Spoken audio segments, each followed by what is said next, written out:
Good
morning, members, and my name is Anne Gardner. I am Governance Manager and the Statutory Scrutiny Officer. In the absence of chair, I'll be taking items 1 and 2. So item 1 is apologies for absence. We have received apologies from Councillor Atkins, substituted by Councillor Bradnam, and apologies from Councillor Davis, substituted by Councillor Sinitloff. Move on to item 2, election of chair. A reminder that the chair has to be from a different political party to that of the elected mayor. So can I ask for any nominations? Councillor Van der Waal. I would like to nominate Councillor Charlotte Kane, please. And is that seconded? Oh, yes. You've done it, Mike. Thank you. And any other nominations? I'd like to nominate Councillor Nicole. And is that seconded?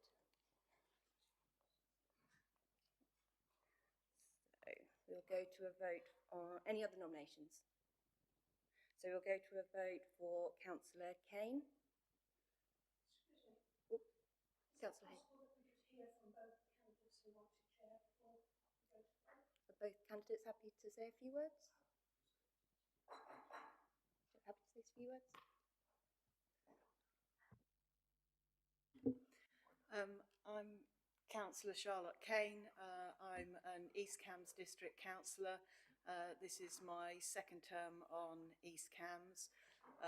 I see the role of overview and scrutiny as an extremely important role, especially as the authority embarks on its improvement plan, making sure that that plan is fit for purpose and delivers the improvements that are needed and delivers the changes that people in the district, in the combined authority really require. Thank you, members. I think I've met most of you. I've been part of the Oversight Scrutiny Committee for quite some time now. Cabinet member for Finance at Peterborough. We've just gone through 2 years of improvement and very much the route that the Combined Authority is undergoing now. And I've had the privilege of sitting on a cross-party group, our Financial Sustainability Working Group, to try to bring everybody together to make sure we have a true cross-party representation in terms of the improvement journey that our council has been through. So the reason I'm accepting the nomination is because I think I can do the right work here. I've had a lot of experience working particularly in the Oversight and Scrutiny Committee on skills. I think it's one of those very difficult areas that oversight because combined authority is nothing like a constituent authority. It requires a really difficult, a really good understanding of the difficulties of the combined authority in delivering things across different constituents. I'm very keen to make sure that we have a cross-party collaborative working relationship, and I have experience and I've been successful in delivering that in Peterborough. I also think that the committee has been very ably chaired in the past by Lorna Dupre, and I think we all can say she's done an excellent job of it. Perhaps it's a time for the other non-Labour group that's not the Mayor's party to have a go at doing this. And I'd just say that perhaps the level of experience I've had, both from being involved as a deputy in the board when it was first initiated, and then more over the last few years, I think perhaps I've got the level of experience to understand the complexities of the combined authority, and certainly having gone through the process of seeing where it hasn't been as effective as it could be, I'm really keen to make sure that the improvements that we're seeing from the improvement panel and the commitment from the officers is carried forward. So therefore, I would hope that you could vote for me for my experience and my intention to operate cross-party. Thank you, members. Thank you very much. We will move to the vote. So please, can you indicate if you're voting for Councillor Kane?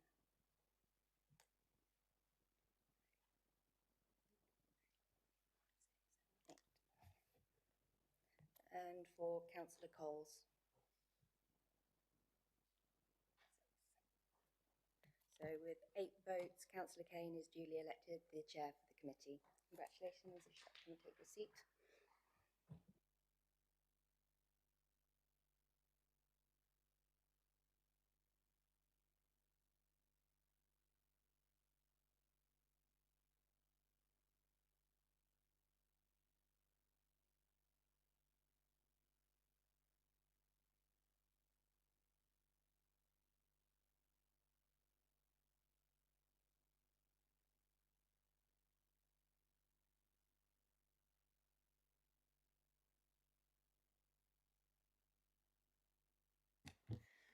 Thank you very much, members. We now move on to election of Vice Chair. Do we have any nominations for Vice Chair? I'd like to nominate Councillor Coe. Do we have a seconder? Do we have any other nominations? Congratulations, Councillor Cole. Declarations of interest. Does anyone have any interest to declare on items on the agenda?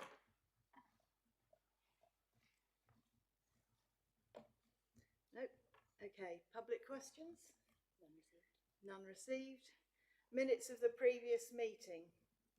So, those who were at the previous meeting, are you happy to approve it? Well, we can all approve it, obviously, but those who are at it will have more to tell us about. Does someone want to propose we approve them? Councillor Cole, someone second that? Sorry. Councillor Niche. All those in favour? Anyone? Anyone against? No, so those are approved. And then note the action log. Does anyone have any comments or questions on the action log? No? This is going to be a quick meeting. So, co-option of an independent member. So, we're going to have a presentation on this. Yes, good morning, Chair. Good morning, Chair. Can you hear me? Good morning. We can't hear you very well yet. Oh. Can you hear me? Can everyone hear that well enough? Try again. Good morning, Chair. Good morning, committee. Can everyone hear that? Yeah. Excellent. Thank you very much, Edwina. Yes, we can hear you now. Thank you very much. Good morning, Chair. Good morning, committee. Apologies, I'm not there in person. I needed to be at home. The report before you is one that has one recommendation, and the recommendation is for the co-option of independent members, an independent member and substitute from a constituent council. I would try and explain that or clarify that a bit. So this report is not asking for an independent councillor to join as an independent member to represent their constituent authority. It is asking for an independent member who can be an independent councillor. This is because of the recommendations from the CFGS, and you can find that in paragraph 2 of the report. And this, and if I can just refer you as well to paragraph 2.2, the appointment would not compromise the political balance of the committee. They're without voting rights. So that's the request before the committee today. And I'm open for questions, for any questions. Thank you, Chair.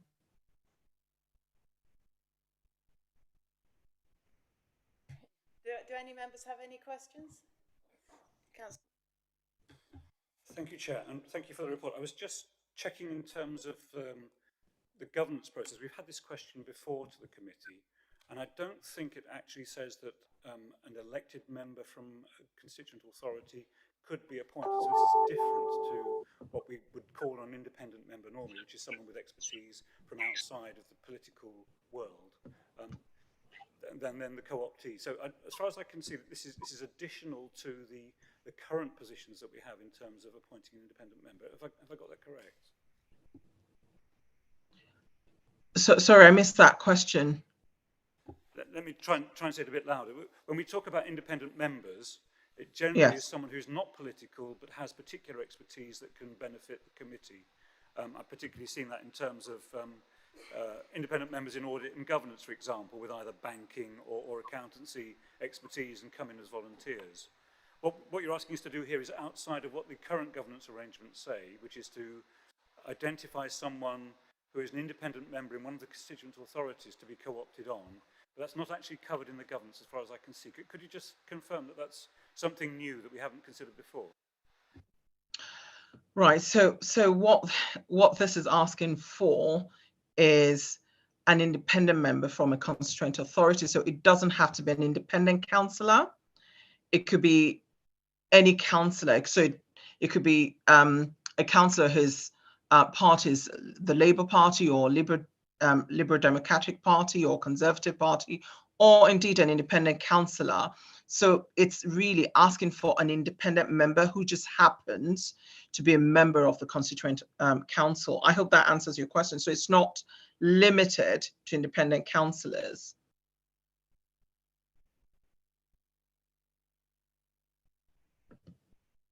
Did I answer your question? Thank you, Chair. I'm just going to follow up on that, because the Centre for Governance and Scrutiny guidance is local people with a particular expertise or who are connected with another local organisation or body. It mentions nothing about another local authority. And that was my understanding. It was somebody completely out of the loop as far as the combined authority is concerned. If you're a councillor on a local authority, you are connected to combined authority in such a way that you wouldn't be completely independent.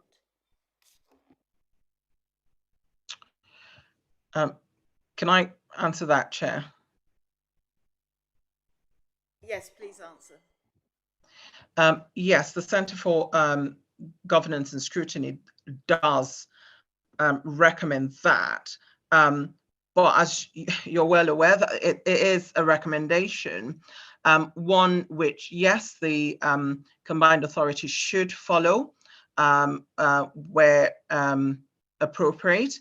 However, it doesn't exclude us from looking at other options. And if you look at the report before you, paragraph 6.1 sets out the reason for recruiting this member, it's really because of their skills and experience.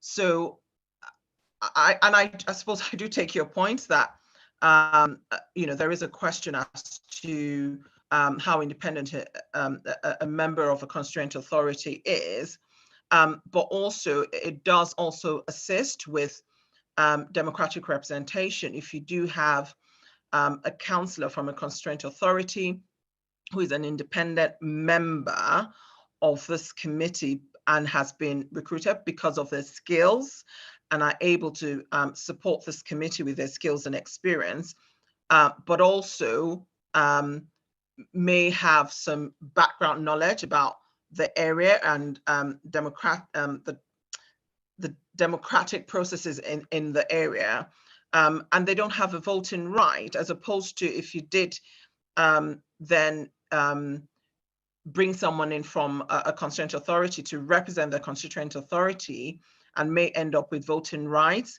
I think there is that balance, and I think it's been struck that they can't vote. So I suppose maybe, I guess what I'm trying to say is I do understand your point, but we have thought about the balance in the sense that they cannot influence the voting or the decision of this committee, but they can commit and make suggestions and provide support to this committee in a way that assists this committee greatly. Thank you. Councillor Hay, does that answer your question? It does, but I still believe that we should follow the guidance laid out by the Centre for Governance and Scrutiny, where they mention local organisations, such as the fire authority, for instance, or police authority. A local organisation or body. But we'll move on to the discussion when everyone's asked questions. Yes, but what I'm saying is, somebody from the local authority rather skews the figures as to representation on this board. Councillor Bradnam. Thank you, Chair. I observe that as we've had our attention drawn to the Centre of Governance and Scrutiny, and the purpose of the co-opted member is to provide particular expertise, which may not exist around the table here.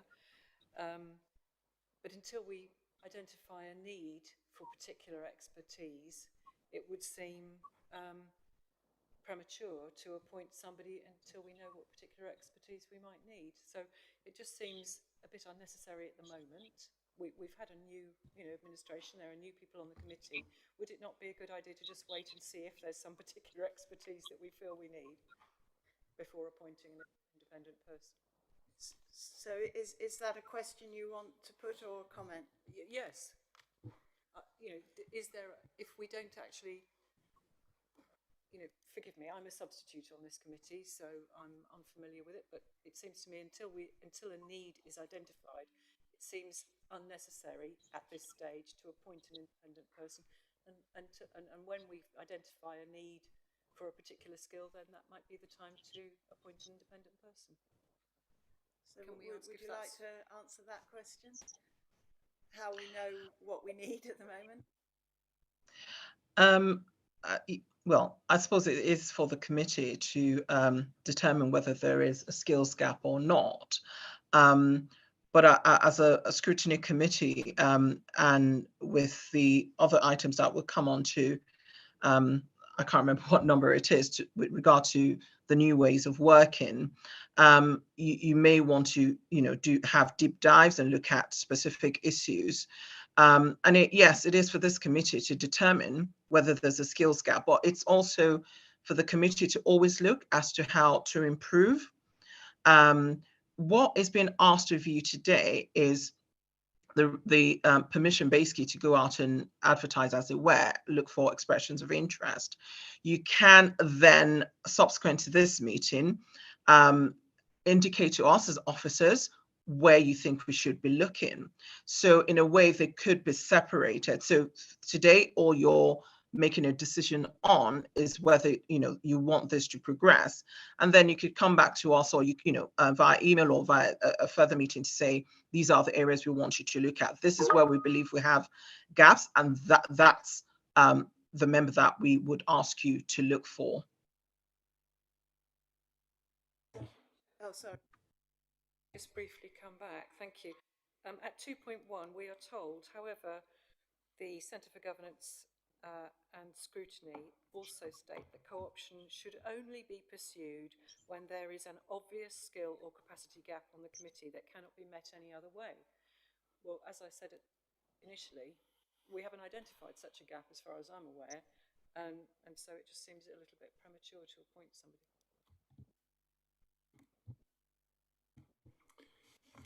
Yes, thank you for the update. I just wanted to give a bit of experience that we've had in Huntingdonshire, where it appears that it's a good thing to have a truly independent member on this committee, and we can discuss later. I am a little concerned that we might having someone who is with a different council who may have a political persuasion, because they can influence this committee even if they're not able to vote on items.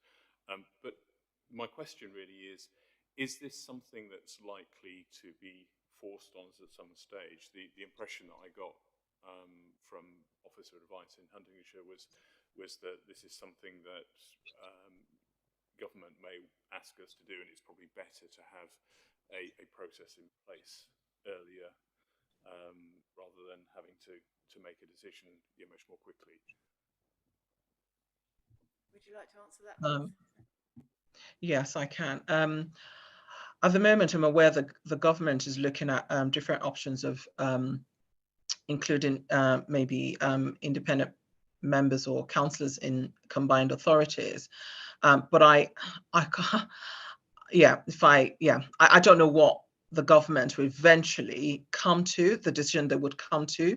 So I don't want to preempt and say that this is a decision that could be forced upon us until we're certain where the government is going. I'm unable to say either way. So but I know that they are looking at the combined authorities and membership of combined authorities, and that's as far as I can go. Does that satisfy you? I think so. Councillor Goldsack. Thank you. Good morning, Edwina. You said something, and that's what sparked my question, and I think I can maybe move us on from this a little bit. I think what you're saying is you're waiting for instruction from this committee for you to consider moving forward on this. The actual direction of moving forward, we're yet to determine, and that will come out of us in a later part of either today or a future meeting. But it's really about just giving you an indication. But we can't move forward until we know the answer to the question: does the independent person have to be a member of one of our constituent groups or not?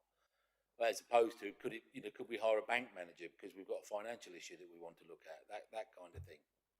So I just think we've got ourselves into a bit of a twist here as to how we move forward on this. I think from as far as I'm concerned, and reading your paper and taking the advice from Councillors Bradnam and Hay, I think what we say here is very simple, and that is, prepare to move forward on this, and then we'll let you know which direction we'd like you to go. Thank you very much, Councillor. So the genesis of this is from a board meeting, the CA board meeting, who made a decision that in constituent council members can become members of ONS and ANG, exercising their discretion. So that's the genesis of this. And that's why this report has come before this committee. But technically, looking at the CFGS recommendations, yes, you could appoint anyone with specialist skills and expertise in an area that there is an obvious gap to become a member. But this report today was born out of a meeting that from the CA board. And apologies, Chair, if I think Anne may be able to expand a bit more on that meeting and the exact wording from that CA board meeting. Did you want to expand on that?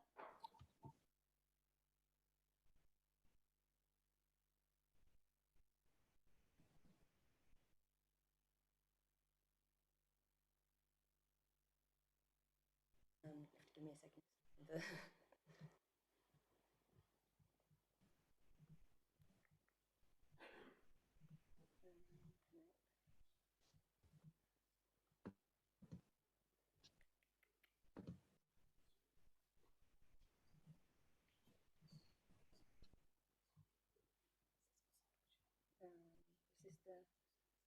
Sorry, just to clarify, Edwina, was this from the AGM meeting?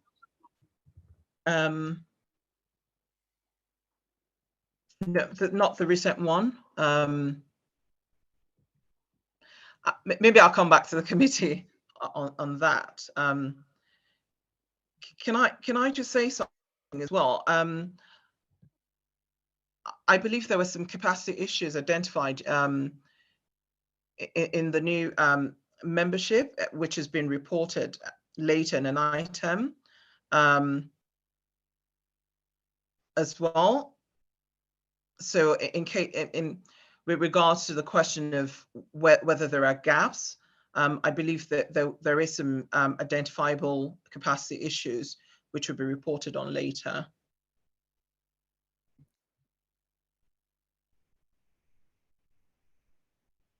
Can you hear me? Yes, we can hear you. Sorry. Yeah. Yeah. Sorry, that was Yeah. me. I pressed the wrong button. There were some discussions at workshop, but I think that was more about time capacity rather than a specific skills gap. But cover what you wanted to cover.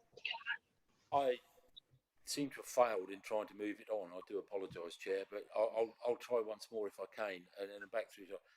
I think I would like to propose that what we say is yes to your purpose of this report is to ask the Overview and Scrutiny Committee to consider the appointment. Well, we've considered it, and we'll come back to you when we're ready to move, when we know what we need it for. That was what I was trying to say. Thank you. So we have a proposer. Do we have a seconder? Yeah, Councillor van der Veer. But there are two other people who want to speak at the moment. Anyway, Councillor Niche. Thank you, Chair. Mine's just one with the lack of my full constitutional knowledge. Are we not currently allowed to co-opt an independent? And what I mean by independent is a non-party constituent member of the current setup within the council. In other words, an independent, like we talked about earlier. Is that not already allowed in there? And this one is just to change it so that it actually could be somebody that is already a councillor. I just wanted to clarify that. Edwina, are you able to clarify that, please? Yes, so the statute that underpins this committee allows for co-option of independent members. So yes, you're correct, Councillor. So this is really just being able to co-opt members of constituent authorities. Does that answer you, Councillor Niche? Yes, it does. Thank you. And then Councillor Smart. Thank you. Congratulations on your election, Chair. I'm a bit perplexed by this conversation. The item on the agenda, how did it get there? Did officers put it there?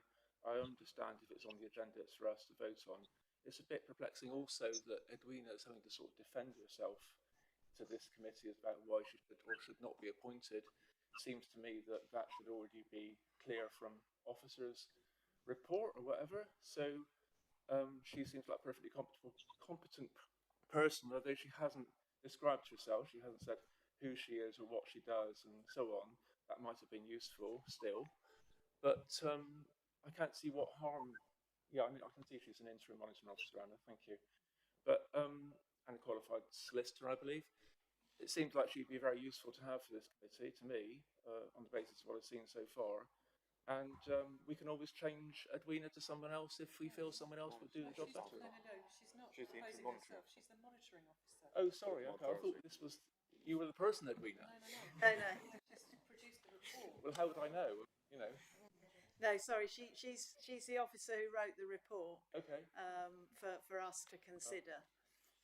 I think this is my first meeting on this committee, and it's clear that things aren't being made clear. So we need some clarity on that, Chair, so we know what we're debating. Because I didn't know what we were debating. I thought Edwina was the person. I apologise.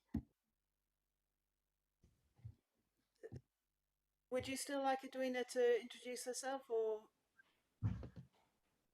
Well, as Anna's just pointed out to me, it lists her as interim monitoring officer on here, so that's enough, I think, for me. Thank you, Edwina. Thank you. Okay, Councillor Coles.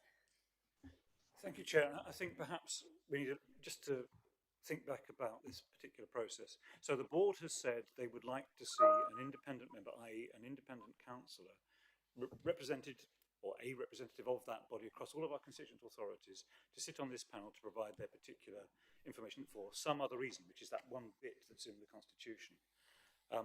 Let me just reflect on that. How many questions has this particular body had from an independent member of a constituent council since its formation? And can you answer, because I can answer it? I don't think we've received any Zero. questions. Yes, exactly. How many of our constituent authorities, when we have a full council, has an independent member stood up and asked a question of the representatives here about the doings of the Oversight and Scrutiny Committee? I know it's zero for me. I don't know if there's any others who've actually got anyone. So I think what I'm trying to illustrate here is that we're being asked to consider a brand new idea because there are so many more independent members that form part of our constituent authorities. Now, my view is we're not ready to make that decision. I think I follow what Councillor Goldsack says, is perhaps it's worthwhile coming back.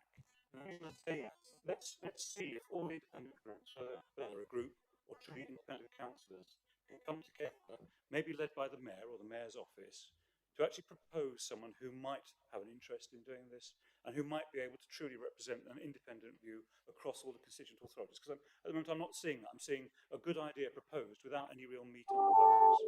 And as others members have said, I think Councillor Bradham, you said, we don't even know if there's a gap in terms of expertise. So I think we can discount that bit until we know. Equally, you should discount making a decision now when we don't even know that there is an independent councillor from our constituent authority who's interested, capable, and you know, we would then like to see on the committee. And I think we're being asked too early to make a decision on something where there's been none of this work done. So I think that would be my comment from my experience, Chair. Councillor Bradham. That wasn't a question, was it, Councillor Coles? No. So thank you very much, Councillor Coles. I would like to know in what sense the word independent is being used here. Do you mean independent party, as in not Conservative, not Labour, not Lib Dem, that kind of independent? Or do you mean somebody who is unrelated to this committee or unrelated, because to me, recommendation A is internally contradictory, because independent member from a constituent council, I mean, all of us who are elected as constituent council members have a party. So do you mean somebody, who happens to be a clockmaker in Peterborough, would be really useful to us? Or do you see what I mean? I'm not quite sure in what sense independent is being used here. Do you mean independent with a capital I, or independent in what sense? I'm just not sure, and I don't see. Also, just going through the membership, many are the same, but some are different. And as is always the way, as we were just discussing before we started the meeting, there is a churn at this time of year, a change in some memberships, and so we don't know what skills this committee has. Some of them are known, but until a gap in skills and a need for expertise is identified, this seems unnecessary at present. And Edwina has kindly explained to us that we have already the ability to co-opt if we need that kind of what I would call truly independent advice, i.e. nothing to do with councils. And as Councillor Hay has said, this is simply an exercise to enable us to co-opt from a constituent council if we want to, if we think somebody's got those skills, but then I don't see how that person can be independent. So there's all sorts of internal conflicts in this for me, and as Councillor Coles says, not enough information. Can I propose we defer it and get a bit more information at another meeting? Sorry? Oh, sorry, yes. To do what? Oh, right, okay, well, I'll second it if that's helpful. Oh, right, okay. So, Councillor, did you want an answer on what sort of independent? Yes, please. Yeah. So, Edwina, could you clarify what sort of independent you mean? Is this an independent person who is not involved in politics, or is this a person from a constituent council who is involved in politics but as an independent member? So it is the latter. So it is someone who's involved in politics, but when they sit on this committee, they're independent of their political party. So they do not represent their political party and they do not represent the constituent authority. They're co-opted because of their skills and expertise. But they, and that's why I said, but they would have general knowledge of the residents and, if I could use the words, feel the pulse of the people. So they would be able to contribute to this committee. Does that answer your question? I find it hard to understand how somebody can be part of a party and then act independently on this committee. I think that's an internal contradiction. I wouldn't be happy to do it. And I think any person being asked to do that would find it very difficult to split themselves in two. So I'm not sure that I understand the concept. And so I'm not really happy with it, actually. Thank you for the clarification, but it doesn't help realistically with what I'm struggling with here. Thank you. Councillor Rippeth. So I just want to say really quickly, I'd like to go to a vote, and I'd be voting no for this and not deferring it because I don't see how it brings anything, actually, because it is not independent. It's politically associated in some way. So I'm not happy with it at all. So now, and I can't see myself being happy with it in the future, to be frank, because we bring the skills we've got here as a starting point. And as I think Councillor Hayes said about 2 years ago, probably 20 minutes ago, that you can bring other independent people in who are more truly independent. If you're elected to a council, you're not actually ever really independent. And we all have experience of where we live. We just happen to be, well, not happen to be, but we've chosen to be part of a wider political party. And I think that brings a lot of valuable contributions. And we are a mix of political parties here. Thank you. So please can we go to a I've got just one more speaker. I'm not going to take you, but I will take the one speaker who'd asked to speak before you said that. I agree with Councillor Rippeth. I'll be voting no to this because we already have the ability to co-opt an independent person. By saying it has to be an independent person from a constituent council, people who stand as an independent for council are never truly independent. I mean, so we can see this within county where we have a coalition of independents, Independents Labour and Lib Dem. They're never truly independent, so I'll be voting no.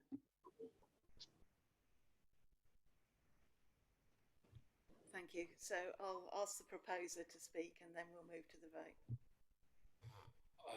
I'm very happy to speak, but I'll repeat what I believe I proposed, which on reading of the actual recommendation was largely an amendment and a deferment, which was we've considered the co-option of the independent member and we will report back to Edwina and the officers at a time when we think is appropriate to move forward, at which point it will be then determined. That's what I believe I put forward. Councillor van der Veer believes that that's what he seconded. That was what we put forward. So I think it largely supports what you're saying, but not quite as black and white as a go away, we don't want it. Okay, so we'll move to the vote.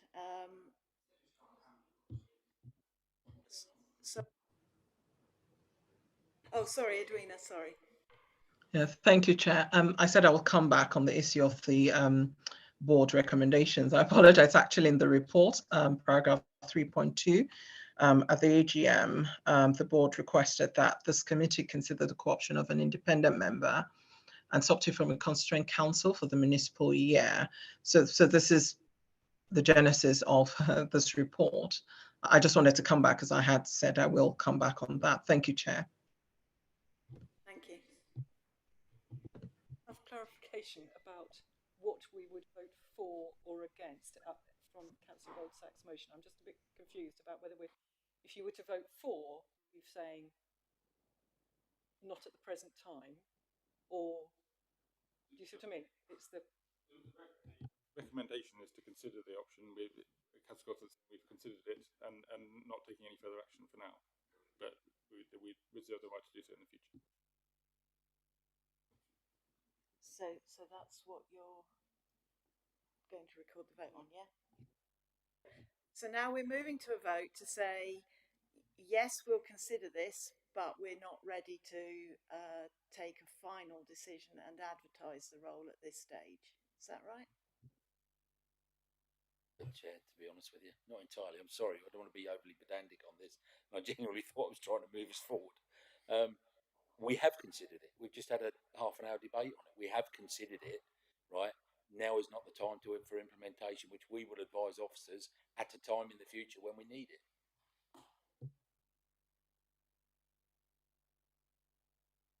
Are we considering it and saying no, or are we considering it and deferring it? No to a consideration. Consider the recommendations are to consider the option of an independent member from a constituent council. We've considered it. I think the confusion is arising from, as Councillor Goldsack has said, from the use of the word consideration. Because, right, if we think which I'm trying to do, if we think practically through this, if we say yes, we approve this, it means we've got to consider it again, and that might be Councillor Goldsack and Councillor Van der Veer was suggesting. If we say no, that we have already considered it and we don't think it's right at the present time. It's not clear what we're actually voting for. I would like to get to a stage where we could comfortably understand that we have already considered it, but maybe I just think we need to be clear which way. So, Councillor Niche. I just wondered, again, it's whether we have considered it and actually we do not agree with the paper of appointing an independent according to the wording that's within this paper, which is almost like saying no, which I think is what you really mean, isn't it? from the vote. If I can come back on effectively my amendment, Chair, through you. Look, we've been presented with a paper. Like, I'm not judging whether this is the greatest paper or the worst paper I've ever seen. We've been presented with a paper. We've got a decision to make. The impact of this decision we cannot determine now because we don't know when and if we're going to need this resource. So what I'm saying is we've considered it, we've thought about it, and then when the time arises, we will then make a decision as to whether this is right or wrong in the support of the combined authorities area under ONS. That's what I'm trying to say.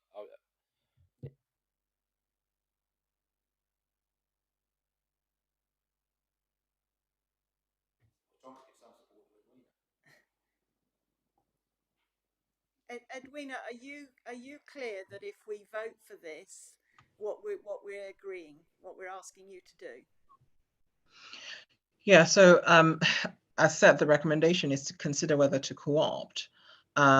If you do vote and the vote's not carried, what you are saying is you've considered it and you don't want to go with co-option, that you've considered, and your answer is you do not want to co-opt. If I just go back to the wording, just to consider the co-option. So today's vote can be, we have considered it and we do not want to go forward with this, if that's what you're saying, because you have discussed it. So that will be my understanding if you do go ahead to vote. So you're saying if we vote to say we have considered it and leave it at that, you'll read that as us saying we've agreed to it? No. So if I don't know what the vote's going to, what the result of the vote is, but that's why I said if the vote is not carried, then what you're saying is you've considered it and you do not consider that it's something that the committee wants to progress with. So that's a no. But if the vote is carried, that's if you vote in favour of progressing it, which was what we've asked for. Well, if you vote in favour of co-option, then that's a yes. But if you vote against co-option, then that's a no. Does that make sense? I think so. So, Councillor Goldsack, what it appears to be is that if we vote for the wording on the paper, the officers will read that as us agreeing that we want to co-opt an independent member. If we don't want to, we need to vote against the wording. Is that your understanding?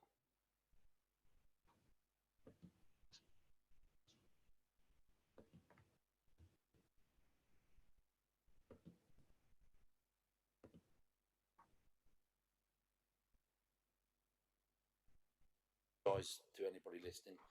What I'm saying is that let's vote now on exactly what's on there, and if that kills the motion, then we'll have to bring it forward at a later date if we think it's appropriate. I thought my proposal was to try and simplify this to keep this alive for when we've got something to apply it to, but obviously not. Okay, so I think we now have clarity. Let me just say what we have clarity, and then if people still need to speak.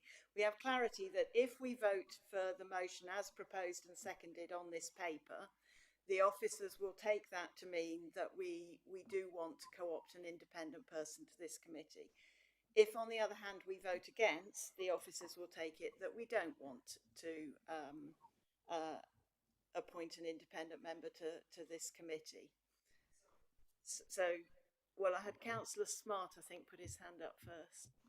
Yeah, thanks for explaining that, Chair. Just to say, there's one thing that hasn't been mentioned, but it does say it in the report in 2.2. So this independent person wouldn't have voting rights. The gist of the argument, to a certain extent, has been as if the person does have voting rights, but they don't. So they'd just be here to talk with us, to debate something and add their expertise or knowledge, to the debate. So I can see I'm in a minority, but I can't see what the harm would be in that. I'm keen to move to the vote. Has anyone got anything about whether they understand what we're voting on? Okay, Councillor Bradnam and then and as Weena confirmed to us, this committee still has the ability to co-opt expertise to it, just not at present from a constituency council. Okay, so if we vote yes for this, as you said, and if we vote no, we're not taking away that right, we're just not giving this right. Councillor Hay? I would agree with Councillor Bradnam. We already have the ability to co-opt. What they're asking us to do is extend it to a member of a constituent council. So I would say we consider co-opting an independent council and constituent council and say we do not agree with having a member from a constituent council as the independent. Okay, now we all understand what we're voting on. I'll move to the vote on the recommendation on the paper that we agree the co-option of an independent member and a substitute from a constituent council. They would be a non-voting member. All those in favour?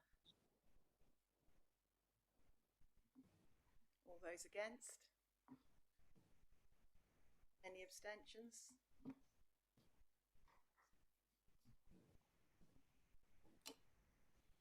Sorry, Edwina, it's not carried. Thank you. Yes, abstain. So we move on to delivering the scrutiny function, and I think we have a verbal update from. Sorry? Yeah, Jodie Townsend to give us a verbal update on the workshop on the 13th, which I apologise I wasn't at, but I have watched the recording. Good morning, committee, and thank you, Chair. Apologies, I'm not able to be with you today. Hopefully you can hear me. The feed, unfortunately, on our side is very, very quiet. I'll just start by setting out who I am. My name is Jodie Townsend. I'm the Governance Improvement Lead within the Improvement Framework. I was brought into the Combined Authority to undertake a review of governance and ways of working in relation to governance back at the latter end of 2021. That report went forward to board consideration and endorsement back in July 2022. Since that point, I've then been involved in the improvement framework and driving forward governance developments, which resulted in the paper going to the March board, where the board considered changes to the governance arrangements, all of which were endorsed unanimously. I should mention I'm also a previous associate of the Centre for Governance and Scrutiny. So the purpose of the item before you today is to agree the approach to delivering the scrutiny function at the Combined Authority in the context of previous discussions by this committee and the improvement framework of the Combined Authority. You've all been sent a detailed information pack that sets out the context and options for your consideration, as well as core scrutiny roles in a Combined Authority context. Some of you attended the previous committee discussions, of which there were several on this, and some of you attended the workshop to discuss this pack in more detail on the 13th of June. You will also have received a briefing paper summarising the workshop discussion and proposing a way forward based on committee feedback at that workshop. And before moving on that, I think it's important to understand how we have reached this point, which began with the 2022 review of governance. That review concluded that there were a number of governance failings at the combined authority and proposed recommendations to address them. This included conclusions around the scrutiny function itself, such as there being a lack of clarity around roles and responsibilities in the governance framework that prevented scrutiny from operating effectively, difficulties with the scrutiny committee gaining access to information, a lack of clarity on CA objectives and mayoral ambitions for scrutiny to focus upon, as well as there being a lack of performance data, tools and information for you to use in the undertaking of your roles. All of that led to the assessment by Gordon Mitchell as interim chief executive of a need to improve governance, supported by an initial governance-focused improvement plan at the combined authority that was designed to address specific governance failings, issues and opportunities. Overview and scrutiny were acknowledged as a key part of that improvement framework, and they subsequently directed officers to develop options for delivering the scrutiny function to be considered at the March Scrutiny Committee meeting. Those options were directed to take into account the improvement framework context, feedback from the Scrutiny Committee throughout the year, Centre for Governance and Scrutiny Engagement, and further best practice considerations at other mayoral combined authorities. The outcome of that scrutiny meeting was a further direction for officers to strengthen those options and present an information pack to the committee prior to a further workshop. That workshop took place, as I said, on the 13th of June, with all members provided with the information pack for that consideration at that workshop. A summary of the outcomes from that workshop have been sent out in the briefing paper to all members of this committee. It's fair to say it's been a long journey to get to this point, which in the context of how best to deliver the scrutiny function has been driven by the Scrutiny Committee throughout to this stage. The workshop on the 13th of June provided an opportunity to discuss the information pack provided to all scrutiny members and the options put forward. I have to say that discussion was very positive, with members present raising some key issues around member capacity, access to information, officer support, ways of working to ensure we involve early scrutiny engagement in processes, and how to address the continued improvement journey when considering support for option A that was set out in the pack.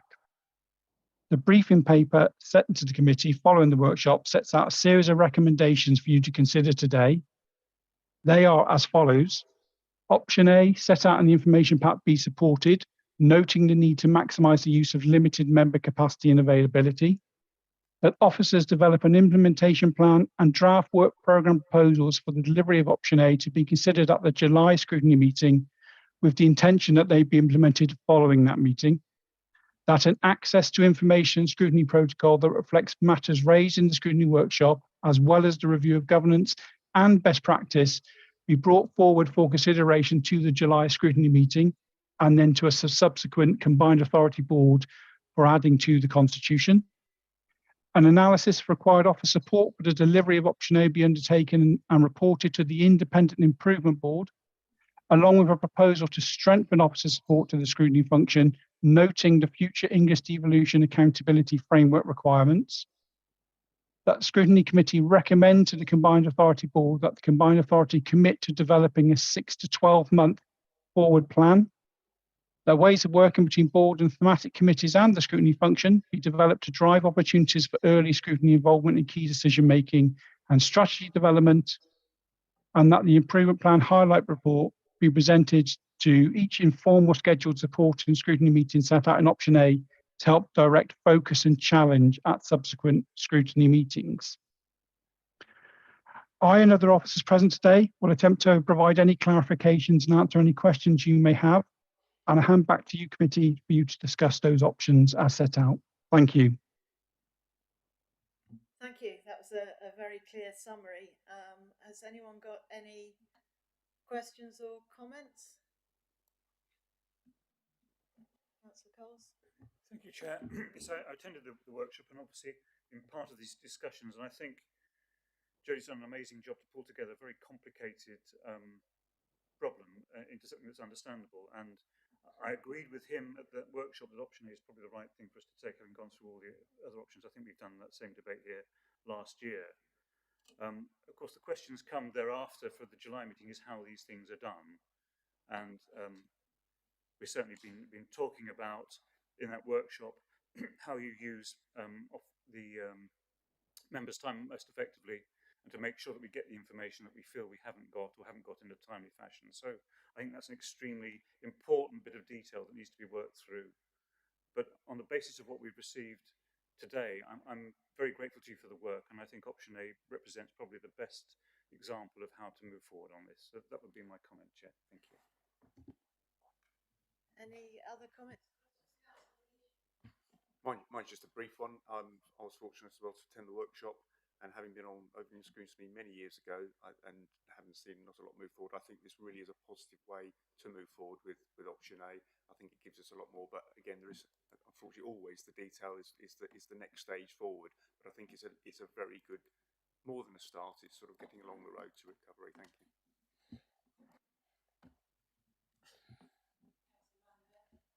Yeah, I certainly agree with the previous comments. I think also the timing of this is good with the sort of being implemented in conjunction with the improvement plan. So I think I'd be quite optimistic that on the basis of this work we can improve the way that we work. So it sounds like there's no contention here. I would propose that we agree the recommendations that were in the briefing pack. Is there a seconder for that? Councillor Coles. Okay, all those in favour? That's unanimous, isn't it? Well done. Thank you very much, Jodie. That was a really good piece of work. Thank you. Thank you, Chair. Before you move on, can I just thank the committee for the awful amount of work it has put into this over the past year in support of not just developing the scrutiny function, but also in really helping with the delivery of the improvement framework itself. And just to say, I really look forward to working with this committee. You've got a very exciting 12 months ahead, given the developments in the English Devolution Accountability Framework, to really cement this CA as the best practice scrutiny authority in all mayoral combined authorities. And I truly believe you can achieve that. So very much look forward to working with you, and thank you today for that. Thank you. Thank you. No pressure then. Thanks very much. So now we move on to corporate strategy and business plan.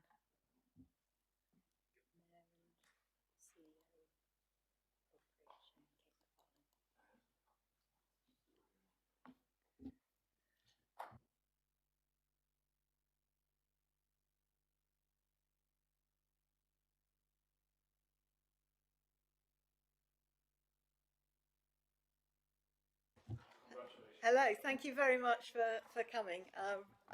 Who's starting the presentation?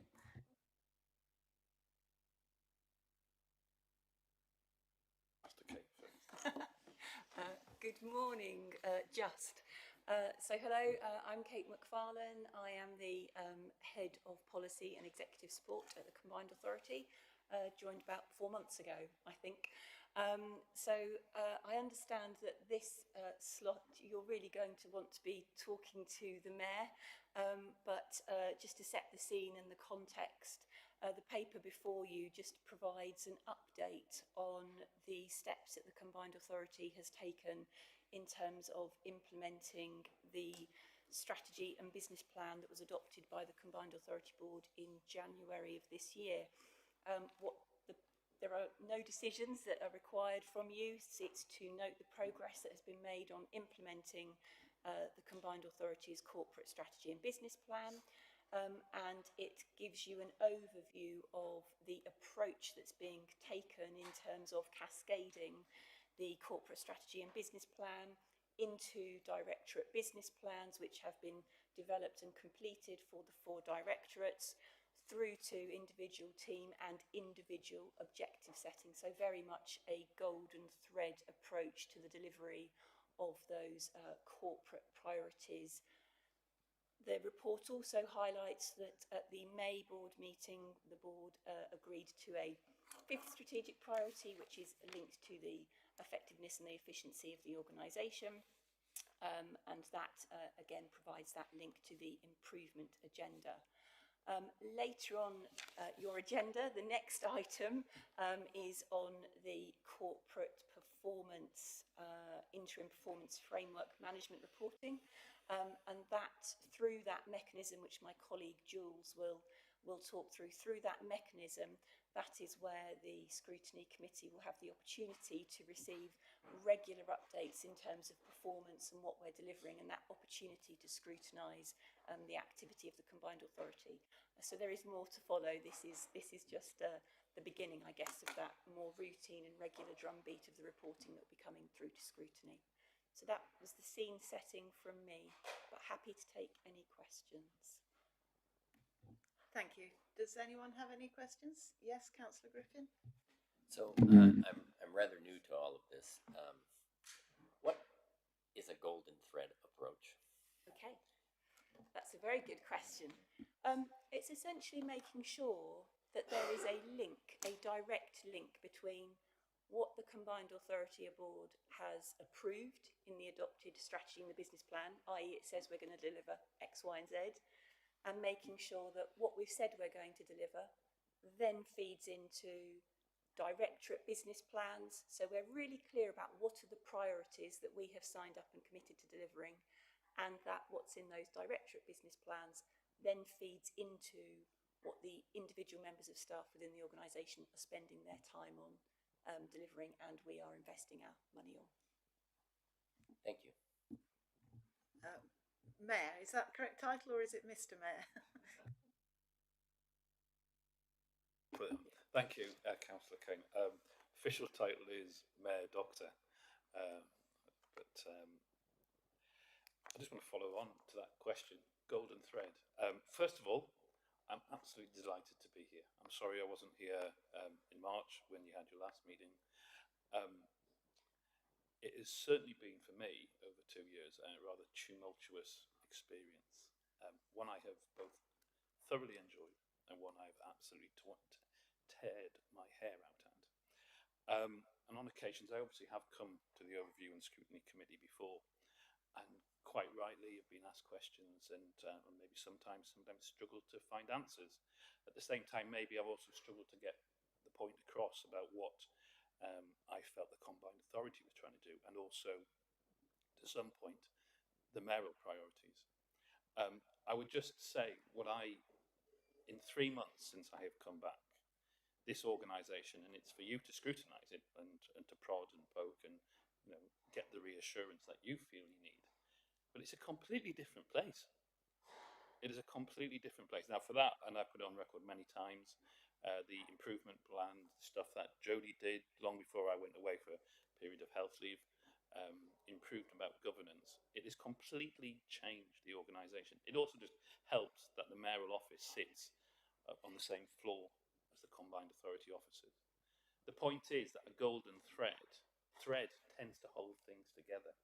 And the most important thing about the golden thread that now exists within the Combined Authority is that it stitches, and it is a bit of a patchwork of ideas sometimes.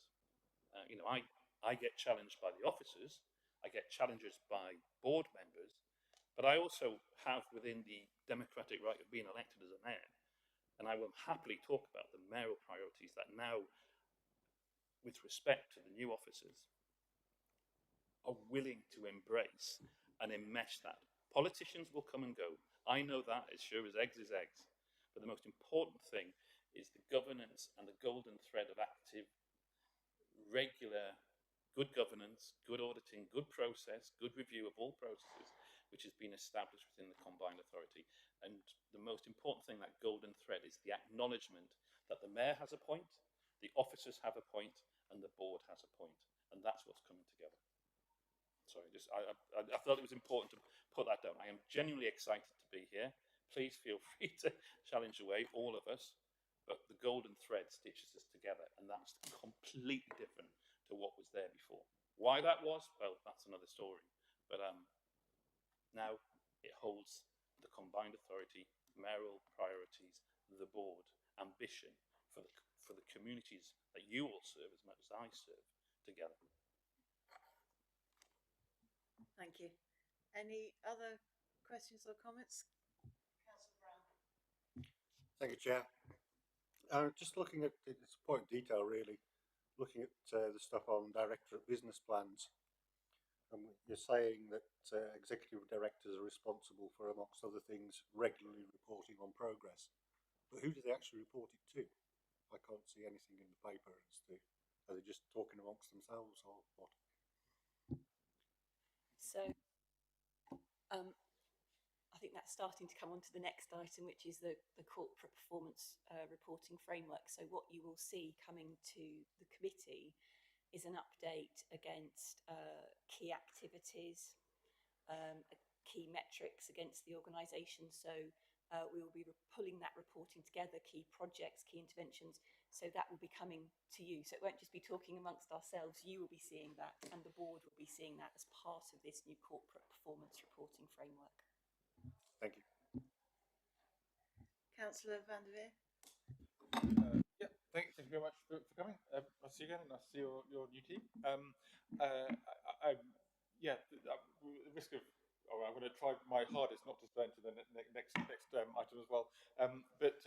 Yeah, we've discussed in the past with you, Nick, about sort of how we translate the strategic objectives that you've set out here into the activity of the organisation, and then make sure that they're sort of being sort of carried out well and successfully. Clearly, what you're saying here is how we're going to be sort of improving that over the next few months. And I think it'd be really great if we sort of we can have a continuing dialogue with you about that, how that works. I mean, yeah. Without straying on to the next item, I think there is this issue of sort of translating the high level objectives into all the aspects of the combined authority, and we'll see that in some sort of clear indicators through this framework. But there's also some sort of, I think, some discussions that we can have and look in more detail about how that's being done, as well as just what the KPIs are, as it were. But it's not really a question, but I look forward to working with you on this on the next few months. Likewise. Thank you. Councillor Niche. Thank you, Chair, and it's a pleasure to see you again. And thankfully fully recovered. And going back to the golden thread perspective, which you might be mentioning stitches at some stage, I'm sure with it. It's one of those where we actually, it's really important, isn't it? The combined authority have that golden thread through all its operational perspectives and different departments. But I think it's also to ensure that some of that golden thread specifically links out to your corporate, to the other constituent components. Whether it be county, Peterborough, the district councils, and to bring that together as well within it to keep that golden thread linked together. I think it's important that when we go forward, we do ensure that happens as well. So it's a comment rather than a question, I suppose. Councillor Niche, it's good to be back and working with you again. I couldn't agree more, and possibly at this point I would be appropriate to introduce Rob Bridge, our new CEO, simply again to acknowledge what went before, the kind of sense of isolation that I previously felt as Met, and I think the combined authority had almost created, and the unwillingness to reach out and to join in, not just with the, I mean, we will always at board level have challenges. I expect that, and I expect to be challenged by the political representatives who you send from the different counties. That's what good democracy is about, but not to embed the connectivity with the officers, be they in trying to look at active travel or bus strategy, or to then look at the skills strategy, be that in Peterborough City, be that in South Cambs or as a county council. The strategy that is required to start realising that we are stronger together, that starts with the officers, and that's why I'm glad we've got a top new CEO. I don't know if you want to add anything, Rob. If that's fair. Sorry, that's with your permission. Yeah, you happy to hold your question while Mr. Bridges? Yeah, thank you. So thank you, and it's great to meet you all. perhaps just a bit about me, as I've just been built up by the mayor. So for everyone's benefit, obviously I'm on day 11, and you know, in coming in, I'm seeing a very committed workforce, which I think is important, as becoming more stable. And we had a staff conference, which over 80% of the staff were in person together last week, which was really, really good. And it is around building that confidence and assurance internally, but also building that confidence and assurance with key stakeholders and partners, so yourselves around this table. And in the first 2 weeks and through into this week, I am spending time with leaders and chief execs and stakeholders around all of Cambridgeshire and Peterborough, as well as with government departments. Previous to this, I was chief executive of Northamptonshire Council, so one of the new councils after the county council had one of those things called a section 114 notice, for those of you who know what those are, but that's not a good thing if you ever get told that in your constituent councils. And previous to that, chief exec at Welwyn Hatfield Borough Council in Hertfordshire. And then for those who might recognise me, I was finance director in this very building for about 9 years. So I think importantly, I'm a Cambridgeshire born and bred individual, and I want the combined authority to succeed and deliver for all parts of Cambridgeshire and Peterborough. And as a resident, I think that's as important as it is to be the chief exec, and I feel really privileged to be given the opportunity. I won't steal the thunder of the improvement journey, the performance framework and other things that are coming onto the agenda, but I really feel there's a good impetus across everywhere to really make this a success. Thank you. Councillor Coles is. Could I ask that the monitoring officer turns her microphone off, because anybody who's watching online will only be seeing a black screen. All right.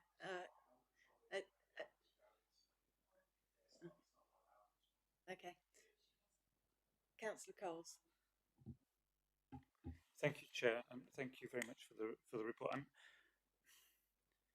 The Combined Authority has been on a really difficult journey, and of course we're now seeing the changes and the professionalism shining through. The improvements are very clear. Paragraph 2.4 of the report on page 20.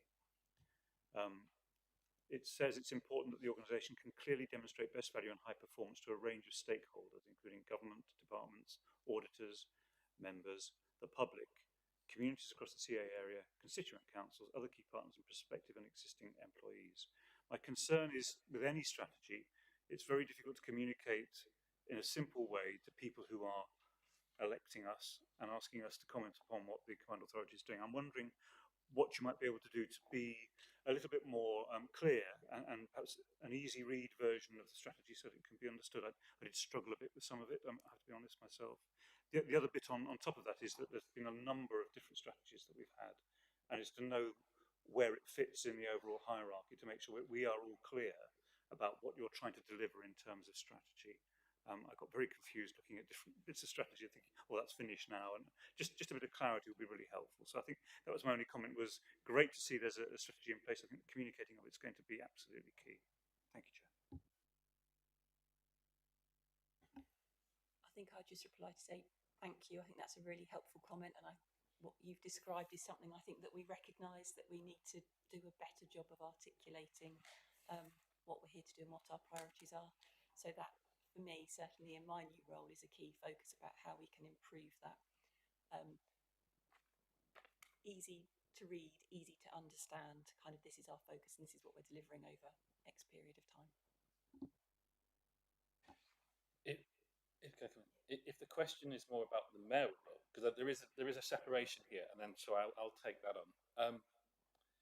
I could tell you there are 4 mayoral real priorities for me. And I will just say it loud. I have started putting them out there ever since I came back on the last 3 months. First and foremost, this absolute focus as the statutory transport body, the better transport network, public transport network, the absolute public transport network with specific focus on delivering those bus improvements that I think across the political spectrum generally people want to see. And if that's through an enhanced partnership, or ideally, as I've always said, through a franchising arrangement, priority number 1. Priority number 2, for those who are here from the Fenland area, you probably wonder big as it. I want to be seen as the Fens champion, not just to the people of Cambridge and Peterborough. I want people to recognise the Fens for what it really is. The magical, fascinating Fens fabulous fens that it really is. And that's not just kind of a sort of throwaway comment. Working with some of the potential ambition for this area, with the delivery of over £1 billion of investment coming when we get a new reservoir, we can look at that and we can work with that private investment to kind of really deliver meaningful change. And that will be around transport. So we absolutely fens. It will be about sort of making sure that we do move on and getting that railway between, well, the railway between Wisbech and March. But why stop at that? Wisbech, March, and connectivity to Chatteris. It might not be the straightforward that people talk about in terms of heavy rail, but innovation that connects. Thirdly, I talked about it literally the day I arrived and challenged previous officers about it, but it didn't come off. A county of culture. We do not coordinate the potential for growth in the area. Our heritage, our arts, that sort of nature of the culture, and it's not just I'm talking about the very rich culture that we have in the Fens. We're talking about the culture that comes out of Peterborough Cathedral, Cambridge City, the South Cambs area, Ely District, East Cambs, and finally, absolutely, perhaps unsurprisingly, dealing with health inequalities and how that equates with our contiguous borders between the integrated care system and ourselves as to kind of how these officers around me, when I tell them about, do you know that if you can improve public transport, you can improve the life expectancy of people in the Fens? Understanding that that is absolutely part of public policy, and that is the way a combined authority should work. Now, they're my four kind of priorities, but in truth, how do you do it? Well, if I could change my name to Andy, it would help, because if you're an Andy Burnham or if you're Andy Street, so it doesn't matter what your politics are, but those two people have shown an exemplar of what working together across all the different constituent authorities and having your disagreements behind closed doors, but getting a sort of sense of, cooperation and working together, so that when you do go to central government and you speak to Secretary of State Michael Gove, you have a kind of joint, and it doesn't matter over the course of time, over years, mayors will change. You still speak as a voice of a region. You can give examples of what Andy Street does in West Midlands and what Andy Burnham does in Greater Manchester. It's not always on the obvious things. It could be something against homelessness. It could be something about improved transport. But that is where it is. And that's what I would do. Because ultimately, I think we have talked about it as a sort of officer level, is about on a regular annual basis, there'll be a sort of a state of the region. And when people see that in the Peterborough Telegraph or the Cambridge News, they'll say, that's the mayor. That's the mayor who represents every single constituent member, almost 1 million people, speaking for the people of Cambridge and Peterborough. And that's when we'll get it right. Thanks. Councillor Braddon. Thank you very much, Chair. This is a really pedestrian point, but thank you for the document that we've received in columnar format, showing the outward-facing strategic objectives. I note in the paper there's a proposal to introduce a further objective, which is the achieving best value and high performance. I just want to give the officers who produce these reports permission not to produce it in a columnar format, because we won't be able to read it if we put a fifth one by the side. So please give them permission to produce it in more flowing text in a horizontal format. Thank you. Councillor Van der Veer. Sorry. Oh, you didn't, sorry. Councillor Hay. Thank you, Chair. I'd just like to ask the Mayor, I wasn't going to ask this question because really it's not about this paper, but as he brought up transport, public transport in particular, I sat on the working group from this Combined Authority of Review and Scrutiny for the bus review well over 4 years ago, and it's still not been completed, even though at the time we were told it would be completed within a year. We're still no further forward. I live in Chatteris. We don't have a railway station. We don't have cycle lanes. We don't have access, more importantly, to Mainey railway station, which is our nearest railway station. We don't have access really to March railway station. There may be the odd bus that comes to March, but it stops in town. There is so many failings right across the county, particularly in the rural areas, that we keep on being told time and time again is going to be addressed. And I've still seen no sign of it. If anything, we've gone backwards.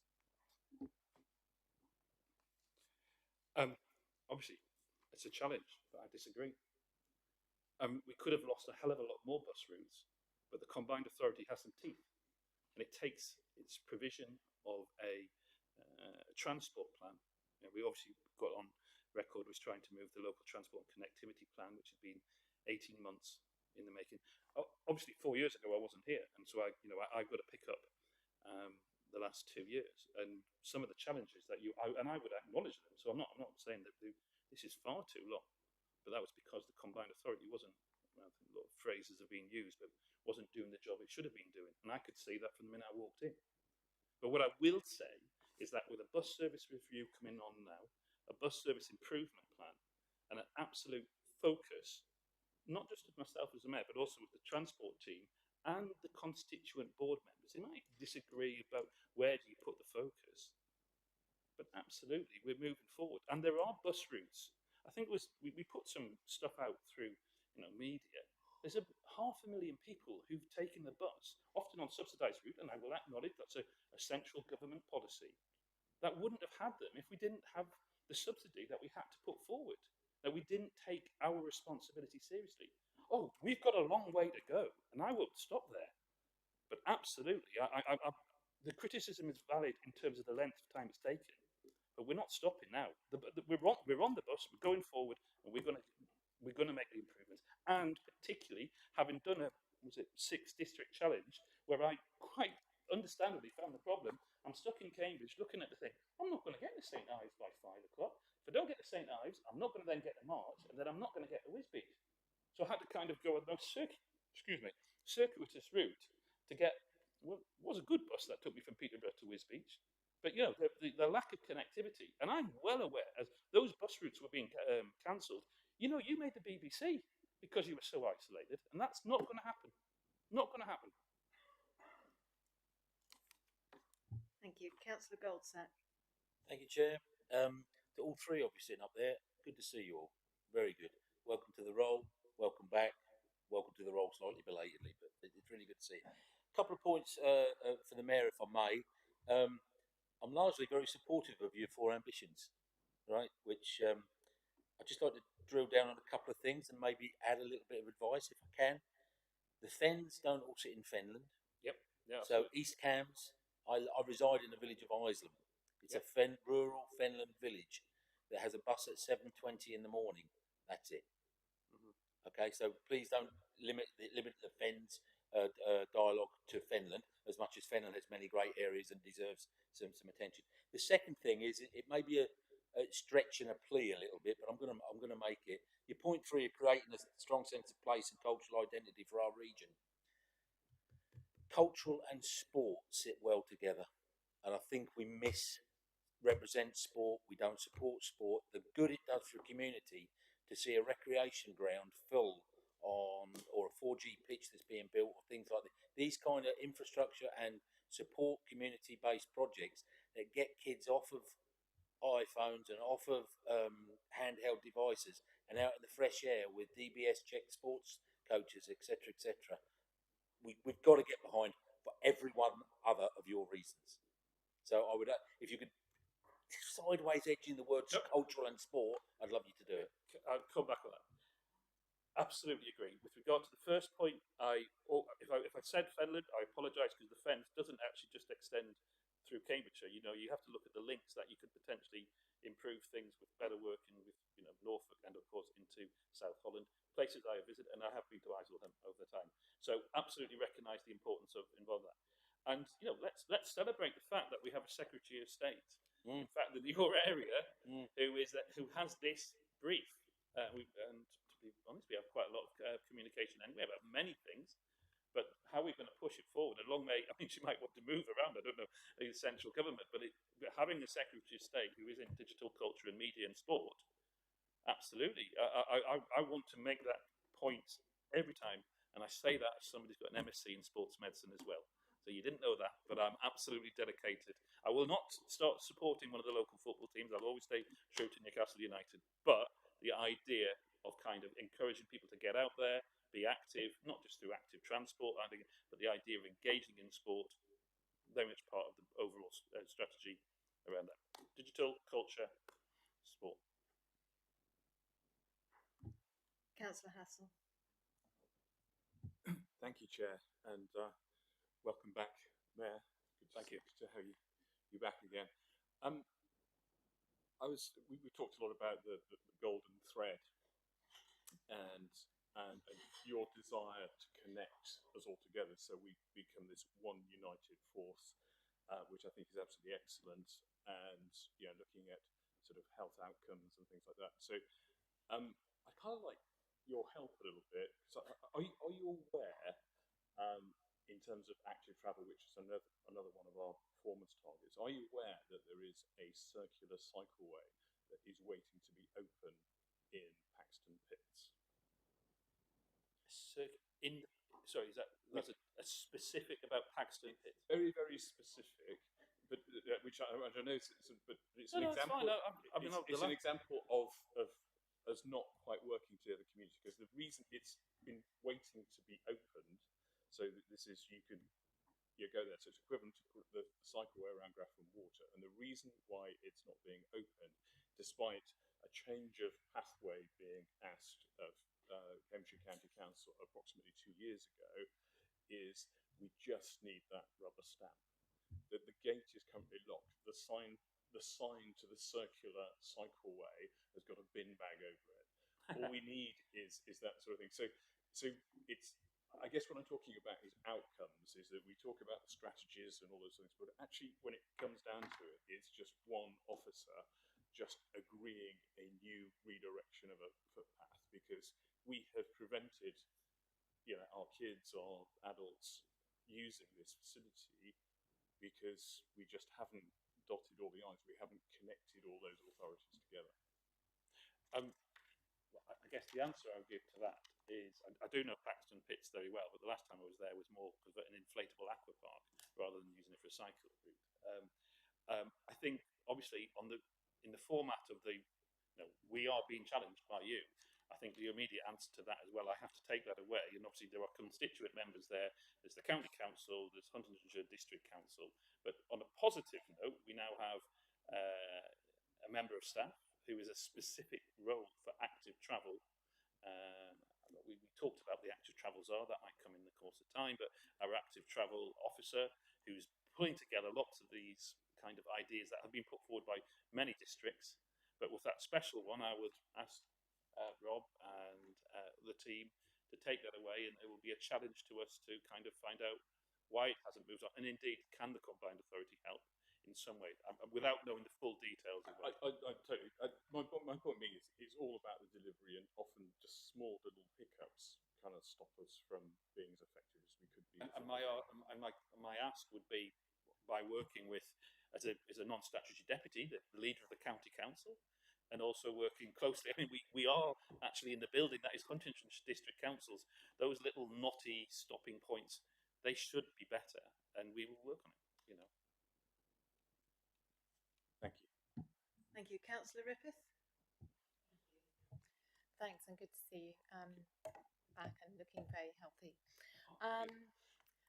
I just wanted to ask a very general question, and it's your priority number one, and obviously franchising of the bus network. I think we're probably in agreement that this is the way to go to make it work for local, the only way that it can really genuinely work for local people. What progress have you been made on making? What kind of timeline? We need this as soon as possible. Yeah, we've got lots of good information. I thought, cool, that's what I was expecting that the Transport and Infrastructure Committee. But Rob, will give you some good news. I don't know if we give good news.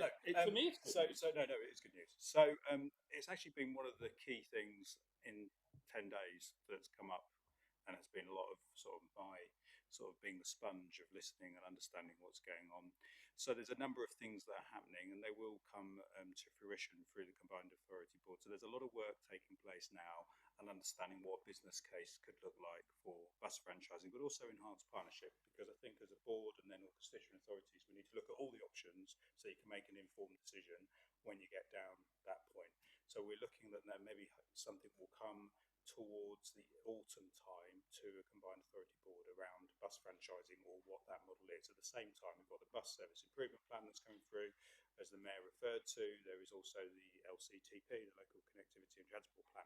So all of those things intertwine together with a view that we can hopefully by the autumn allow the combined authority board, through conversations with everyone else, to make that right decision they need to make around how we deliver the next bus reforms and take it forward. Yeah, great. So the enhanced improvement, what is the actual difference? I mean, franchising seems like the kind of the golden thread, the thing which would connect everything up, if we're going to use that metaphor.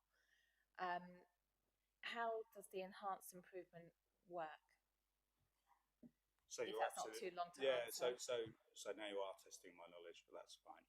So obviously, bus franchising absolutely allows you to deal with a lot more connectivity, joining up all of the ticketing, all of the different ways of doing things, but obviously brings other challenges to any area. And if you look at the Manchester model, I mean, they have been looking to implement, it's taken now at least 2 years. So it's not a straightforward way of delivering. So an enhanced partnership is about working with all of the bus operators in a different way, and a lot of councils who can't necessarily move to a franchising model will move to an enhanced partnership model off the back of that first transport improvement plan. So what we want to do is set out very clearly what those differences are, what the opportunities are for both, what the risks are for both, and be really clear with the combined authority board members, and then ultimately where we go with any decision making on what is the right one to do and what will be the best and most beneficial way for the combined authority, most importantly Cambridge and Peterborough, to take forward future public transport. And there may be steps in that. And an enhanced partnership, if you sort of think about a sort of continuous timeline, it might be that we may want to do something around enhanced partnership first, as we then move into more work around bus franchising. But that's me thinking how this needs to play out, because there's a lot of engagement, discussion needed with everybody to be really clear and ultimately make sure that whatever decision is made is right for our communities, and that connectivity point that is important to you all. I think it's fair to say it also has to stand up to financial analysis and rigour. That that's part of the assessment. I might, there's no secret. We're going forwards. That there is no prejudgment about what is the best way to do it. All I know is that we need to, going back to your point, it needs to be a hell of a lot better. I've always made it clear that as a mayor, I would kind of ultimately, I see franchising and a return to places, of the 80s before deregulation is something that appeals to me. But I have to be, well, I not only have to take the overview and scrutiny committee, the board members have to agree with that. The officers have to put the case together, and it has to then stack up in terms of a whole auditing process. But that's kind of what we were saying, is that it is about autumn time that we're hoping to put before the board all this hard work that our bus team, and have they worked hard, that the sort of, and we've had to bring in expertise at the same time as looking at how do you kind of reform the network to kind of work, and not to forget a willingness to sort of look with partners, particularly things like Peterborough City Council or the County Council, about, well, if we're going to redesign bus routes, why don't we start thinking about a really golden thread, call it whatever, if that's going to be the phrase, where we kind of look at the school routes and all that money that's going into spending huge amounts of cost in sending kids through higher rate arrangements. We can look at supporting bus routes, but there has to be a willingness, and there is a willingness for that to, not just the politicians to agree. Again, goes back to how the combined authorities change. Officers within the combined authority having those meaningful conversations with officers who are involved in school transport at county council, for instance. Councillor Niche. Thank you, Chair. Thanks for letting me almost like come back again. But mine was going back to the strategic objectives, which I think are good. I mean, as Councillor Hassel said as well, but it's the outcomes that are important. And I'm fully aware a lot of those outcomes do take a while, because most people expect you, when you're going to do A, that A will be done next week. If it's not, they're on your back. I mean, one of the ones that I always worry about, and it goes about some of the other areas, is things that seem to have been stagnated for a number of years. I talk about the 141 St Ives strategy, which is getting bottlenecked back up again still, yet no meeting seems to have taken place, and I say seems, for the last 2.5 years. So it's almost like, what is moving forward? Have they not moved forward? And it's having that clarity of, especially for overview scrutiny, of knowing what is happening, when's it happening, so they can scrutinise and make sure it is happening in those sort of aspects. I know sometimes it's a little parochial, but I mean, I'm talking general for the wider aspect as well, because it's completely agree with, it's all about active travel, etc. But we still have to get a lot of people, maybe including the buses, on some of the road networks, because they're not always going to be independent, separate roadways, to try and free up to allow those vehicles to move at a timely rate. I don't know if that's really a challenge to us, really, because there has been stagnation. I'm not going to say any different. I mean, that's we haven't necessarily had the capability, capacity, or indeed the kind of proper mindset to move forward with a lot of things that were initially put into the devolution deal. So you're absolutely right, but I know on a regular basis, and I would expect it, I'm getting updates, particularly from the transport team, and I think they're being pretty open and transparent about what's been put in front of the tick. But maybe there's a failure here in that, as an officer body, as the mayor, the scrutineers, are not having the reassurance in terms of we're not producing, a monthly update. I don't know. Sorry, I'm creating work, but there is maybe some way to look at that. I mean, I get the insurance. As I say, 3 months into coming back, I just, it feels like there's a white heat of desire to do good things, and it's moving on in some of the areas we've mentioned. But if you're not hearing that, well, my worry would be that actually the Joe public's not hearing that as well. So I don't know if you want to come back, and that's maybe. Well, yeah, I mean, I think, and we've got Kate here, I know that one of the things we're already looking at is our wider external, internal comms and engagement, and that's not just about with the media, that's with all of the constituent members, because obviously you will hear things or not hear things, and I think it's really important that we explain what we're doing, importantly the good things that are happening, because I think sometimes that gets lost.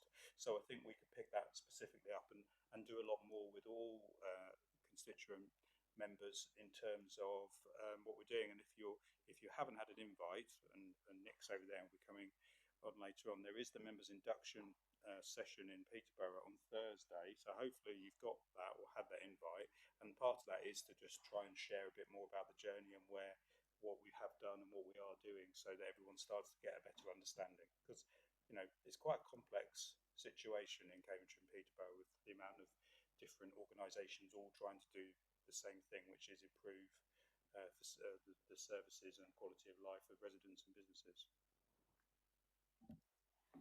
Councillor Senetcliffe.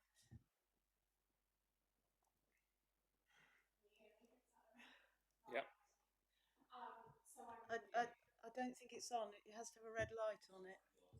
No.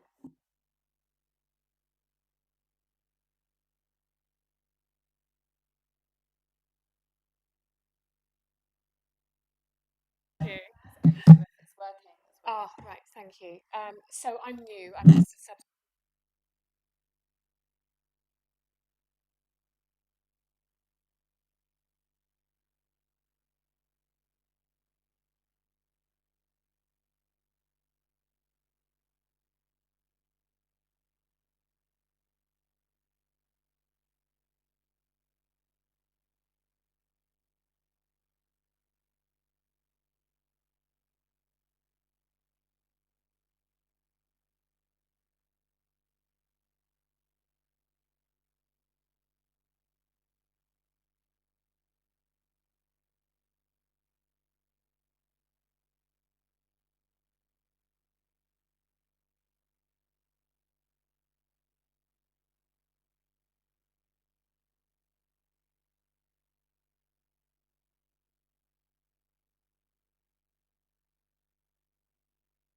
Sorry to interrupt. Yeah. Sorry. sorry, but you know, but you have those challenges elsewhere, in often in quite sort of isolated areas. I mean, there's so many things, and you actually make a very valid point because one of the things that we're taking a real drive to do, and you know, you act there, well, this is an unusual segue. We want to push for improvements around Ely Junction, Ely area capacity enhancement. Well, the point is that if somehow you can move a lot more freight by rail, and taking a hell of a lot of lorries off the road, that's part of our policy, and it just makes a lot of good sense for many reasons. You know, obviously the environmental benefits go without saying. But one of the things that trying to imprint this within the organisation, and this comes from the heart, because the things, as I've said in many public meetings, is why did I go into this job? So, because I got fed up with prescribing asthma medications to kids that never got better, and I could do all sorts. I could get the better. I could send off all the experts. The thing that made the biggest difference was he improved, you know, either the housing that they live in or where they live in terms of exposure to air quality issues. And then, of course, you know, Sadiq Khan is making a huge, you know, movement along that. Born of the horrible experience of, you know, there are now examples, and we don't want any more, of children whose early death is related to asthma, but it was actually a factor in the death was pollution. So what am I going to do? I'm a children's doctor. I'm going to make as much of that, and that's what I expect with the combined authority. So yes, thank you for the challenge, but it can all be linked in. It can all be linked in. Councillor Hassel. Yeah, so I thought I'd use the opportunity as we're a relatively new committee, we've got quite a lot of new members, as how can we help you? In a way, you know, what sort of things, are there any specific things, certainly in our authority in Huntingdonshire, it's really helpful to have ONS come back to us and, you know, give a different perspective on a problem that we're trying to solve. And obviously getting the information to that committee as soon as possible so they can feed back is really valuable. But is there anything specifically you would like us to look at, anything you would like us to do a deep dive on? We've just got our new approach, option A approach. How can we help? You never look a gift horse in the mouth. I think the most important thing would be to have those lines of communication, and you know, when I haven't got one I can just go to. Yeah, I mean, it's an easy one because I said, and it is part of some of our LTCP is, you know, work on road traffic accidents. You know, I'm sorry, I'll speak from personal experience. I hate it when that happens. Whenever I've had to deal with that, and if you can have situations where you move to reducing speed, 20 is plenty. Yeah, fine. If I could work with all of you as an area, some of you might not agree with that. Some of it might be really disingenuous to expect all the constituent authorities of the combined authority. But I tell you what, it'd save lives. If we took it really seriously and did 20's plenty, I'm not saying 20's plenty on the A14, but I'm saying outside schools. There's a challenge. Come on with that. Come join me. Because if I could do that, that's worth every single whatever I've been through to get that. So would that be a combined authority proposal, which would scrutinise then? It's kind of in there anyway, but it's a sort of... No, sorry, that's me speaking from the heart. You know, but you asked me, he says, well, you did, okay, think of something on the hoof. You know, that's what I would do. Sorry, that might have caused a problem. No, but that's... Mayors never cause problems. Or any politicians. I mean, we'll have a look at that, and I think there's some probably. Obviously, you've got a forward plan, and there'll be work that you as a committee will start to think about. I think we can, you know, myself, Nick and Kate are here. We can have a think about what's coming down the track. No pun intended, obviously. Sorry. In terms of the wider work of the combined authority, because the forward plan of the board really should help inform maybe where you might want to focus some of your work as well, because there'll be some key projects coming up, and actually you as a overview and scrutiny may want to get into some detailed discussion about elements of that before the combined authority make those decisions. So I think we can go away and have a look and see what things we could feed into you to consider. Thank you. We're starting to get second speakers, as it were, people having a second bite at the cherry. So I have two further speakers, and I've got a question as well. Otherwise, I think if there's anybody who hasn't yet asked a question, please do so if you want to.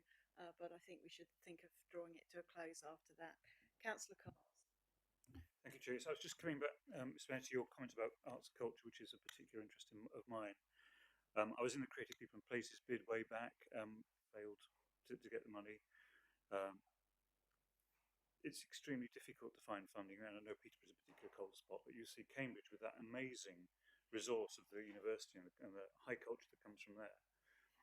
I'm just intrigued at where it fits within the strategies. I can see there's the comment on social and culture under enabling resilient communities, but getting the funding, finding the right bridge organisations, getting the Arts Council to collaborate, bring that funding through is really difficult.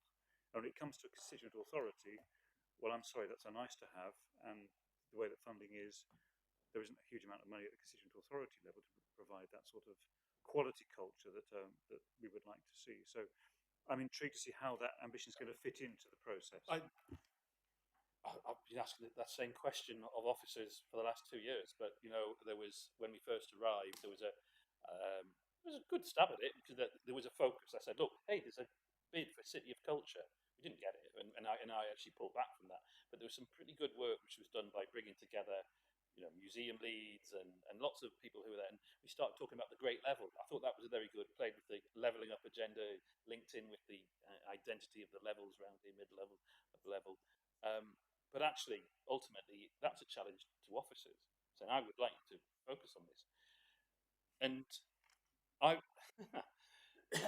I'm more optimistic because I think it's, it hasn't really been tried,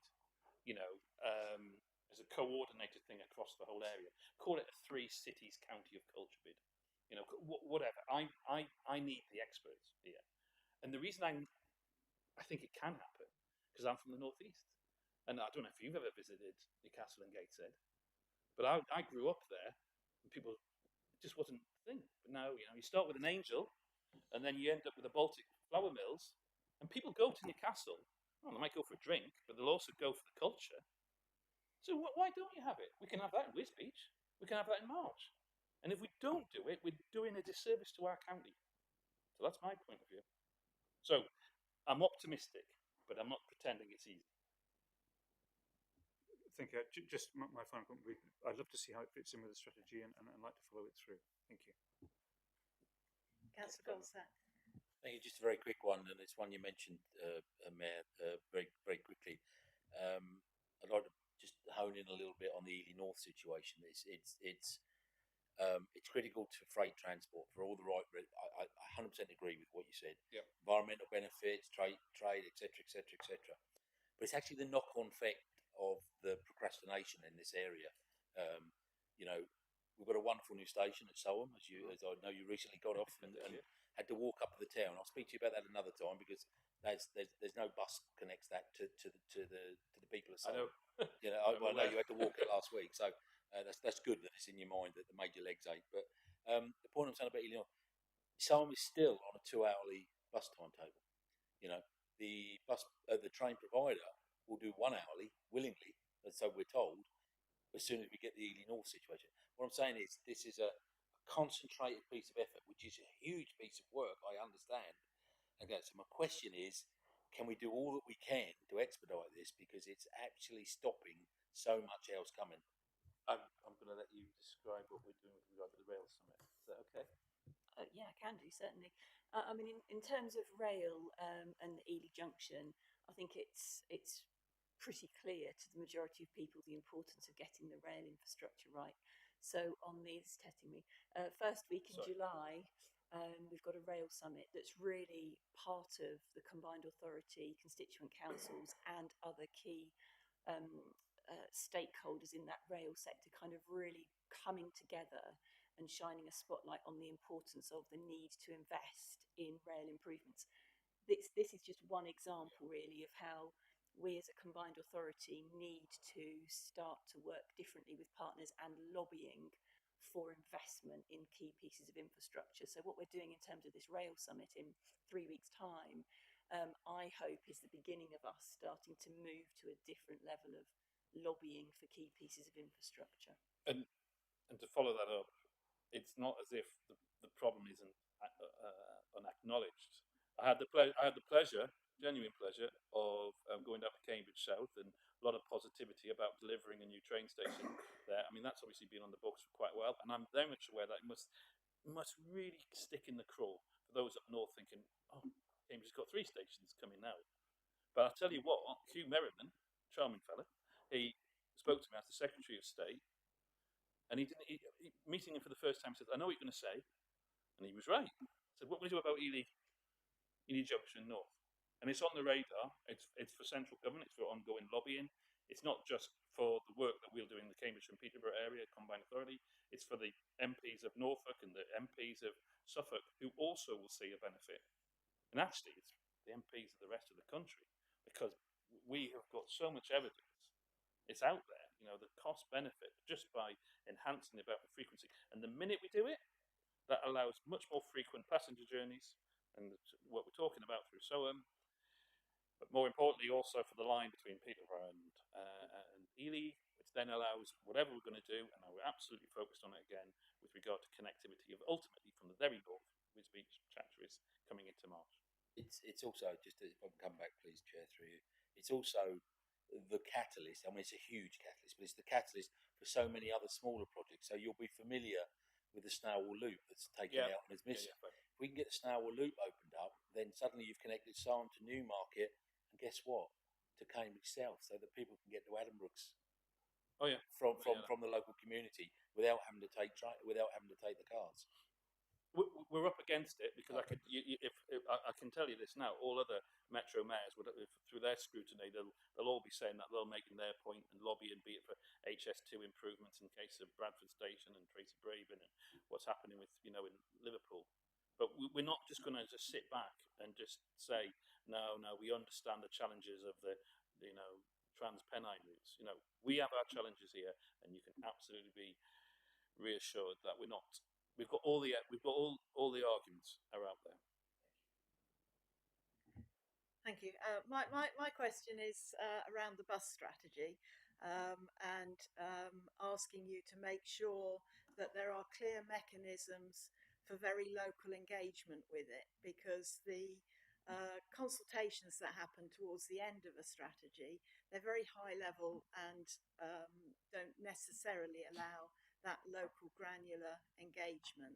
And I'll give you an example of why it's very important. When you saved the number 11 bus route, you took one of the villages off the route that happens to be where the GP is and where the pharmacist is. So that has caused quite a local problem. If there had been some, I know that you did that in a hurry and at least we got the bus, but if there had been some mechanism for local engagement, I think that would have been flagged very quickly. So that example, we're talking about the 11 and the 12, there's a lot of bus routes I've got to learn over the last few years. First of all, I've got emails here, several residents, and I would argue that, and I would encourage them, residents do engage with the combined authority, and they do engage with me directly through social media. I'm not averse to that happening. I want that to happen, but I think there is an argument about that engagement, meaningful engagement. It was done, as you say, at haste in order to make sure that we had the vast majority of people still served, and I would still say I'm ever grateful for the work that was done September, October last year. But in the long term, you actually make the point. What we were a little bit beholden in terms of those routes, the kind of what the operators would do. We have this sort of situation where they have more control through an enhanced partnership, or more importantly through a franchising. We can say, if you want to run buses around here, you're going to have to make a little bit of an adjustment around those very points, and that's kind of the point of why we want to do what we want to do. So yes. Thank you very much, and thank you all three of you for your time. I look forward to working with you through the committee over the coming year to see lots of these things come to fruition. Thank you very much. Thank you.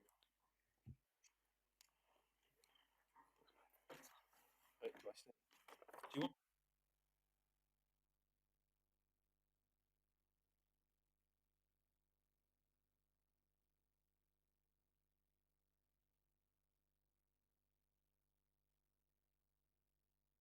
Thank you very much. Can I take guidance from members? Do you want to press on with the meeting, or do you want a quick comfort break? Quick comfort break.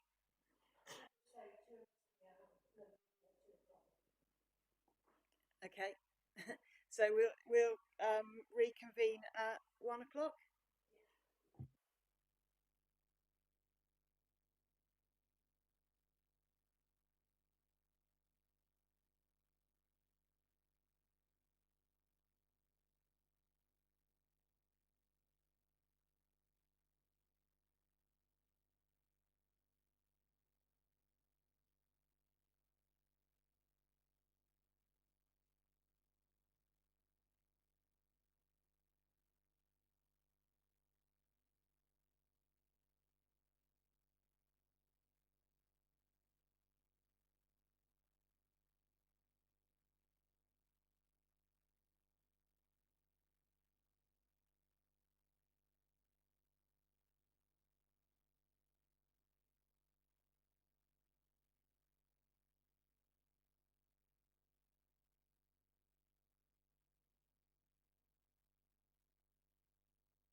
Okay, we should be starting again if everybody could sit down, please.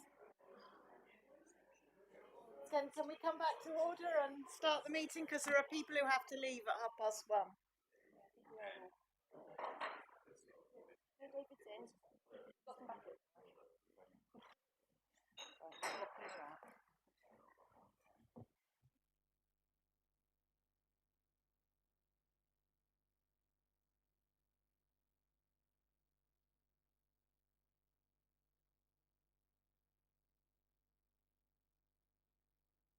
I've just had a message from somebody who's trying to watch on the live stream saying it's very hard to hear, and could it be addressed?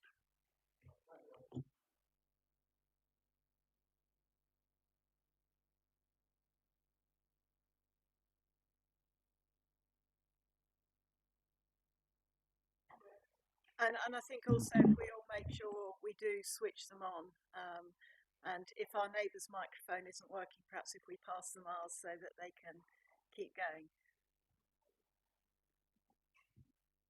Okay, so if we move on to item 10, which is interim performance management framework, and we've got Jules Lent joining us by Zoom. Thank you, Chair. Hello. My name is Joyce Yent. I hope you can hear me okay. I'm Senior Policy Advisor and I joined the Combined Authority in January, and I'm sorry I can't be in person with you today. Unfortunately, I am having some connection problems, so I thought if I turn the camera off, that might help things. So the policy context for this piece of work is the English Devolution Accountability Framework that Jodie mentioned earlier, which was to mayoral combined authorities and other institutions with devolved powers, and is structured around three key forms of accountability: local scrutiny and checks and balances, accountability to the public, and accountability to the UK government. Regarding local scrutiny, the framework states that an overview and scrutinies committee's role is to review and scrutinise the institution's decisions, whether planned, underway or implemented, and to make reports and recommendations to the authority on the discharge of its functions and on matters that affect the authority's area or residents. The Combined Authority Board currently receives performance information as part of the performance review element of the improvement plan. As part of that plan, a performance management framework and quarterly corporate performance reports are in development. We are asking this committee to note progress to develop and implement an interim performance management framework and the full performance management framework.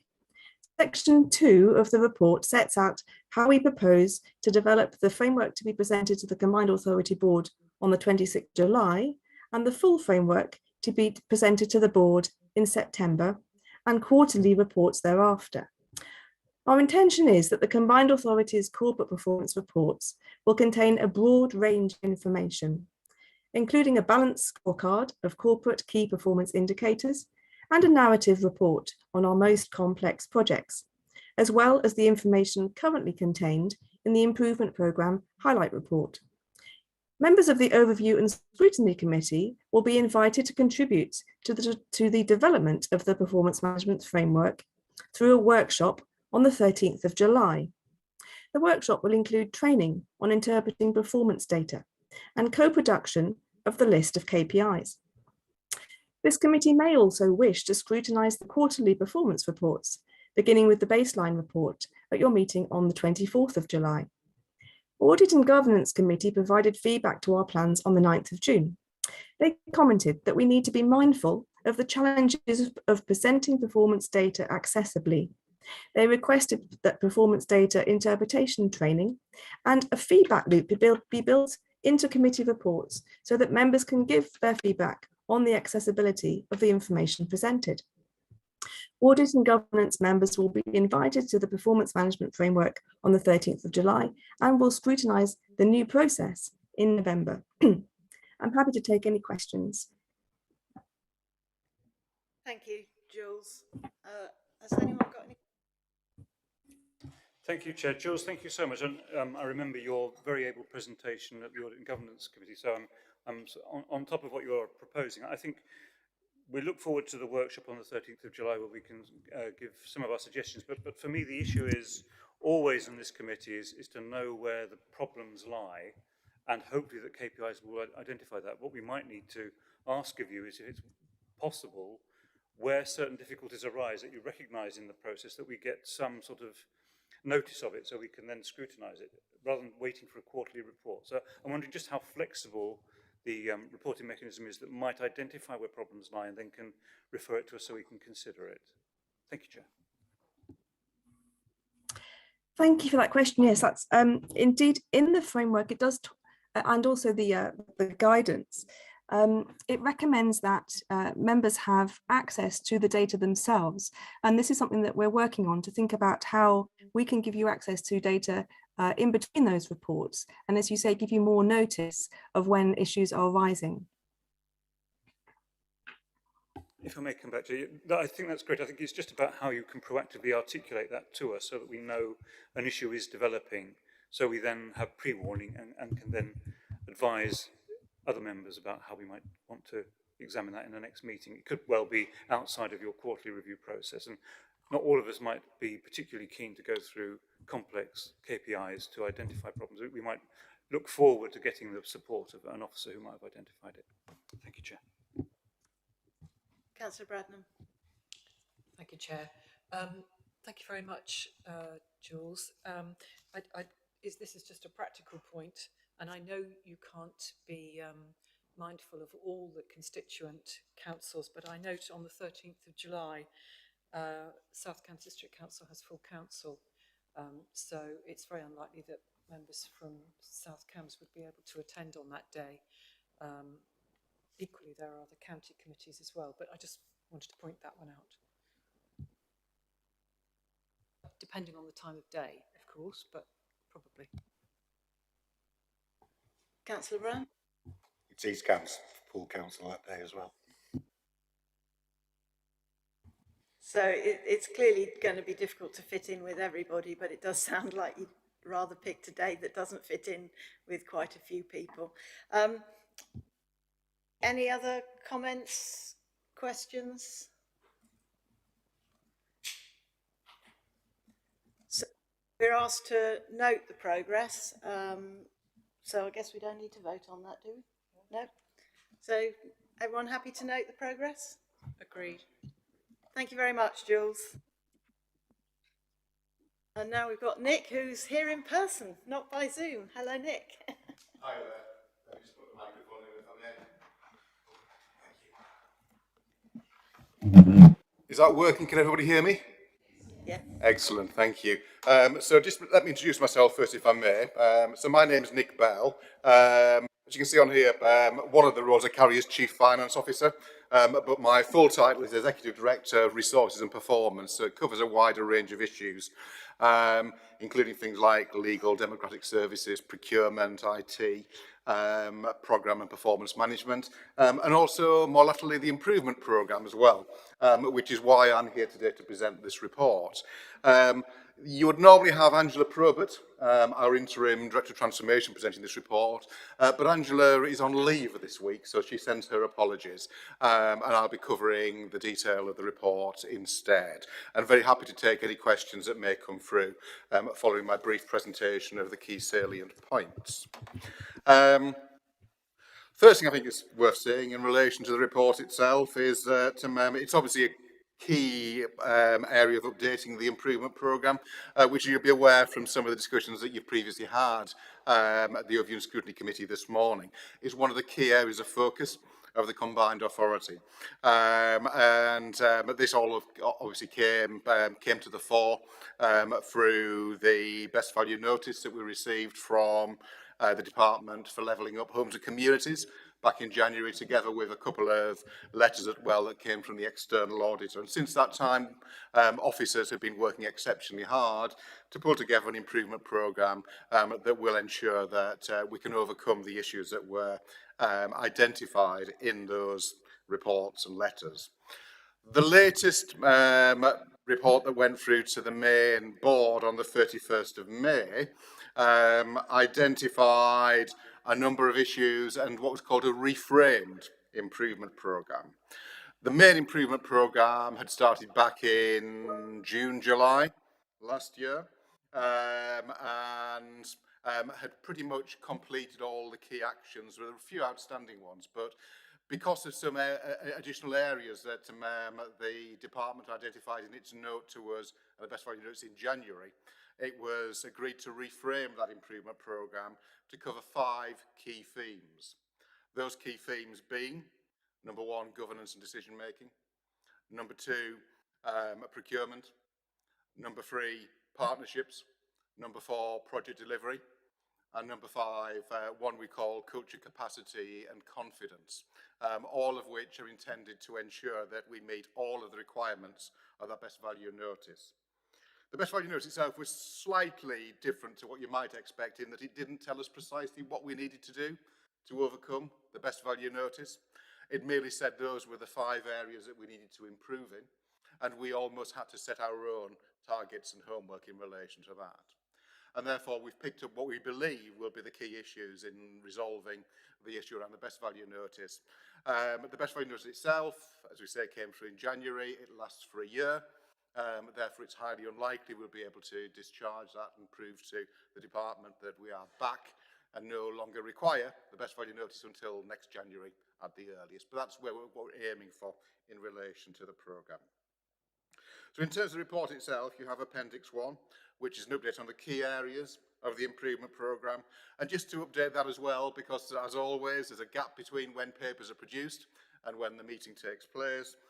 Some colleagues around, or some of the members around the room who are on Audit and Governance Committee will recognise that in terms of procurement, that has moved forwards, and now, following on from a discussion at Audit and Governance Committee, a series of recommendations will be going to the board on the 26th of July to address the recommendations of the PricewaterhouseCoopers action plan in relation to procurement. So I wanted to update the committee in relation to that today.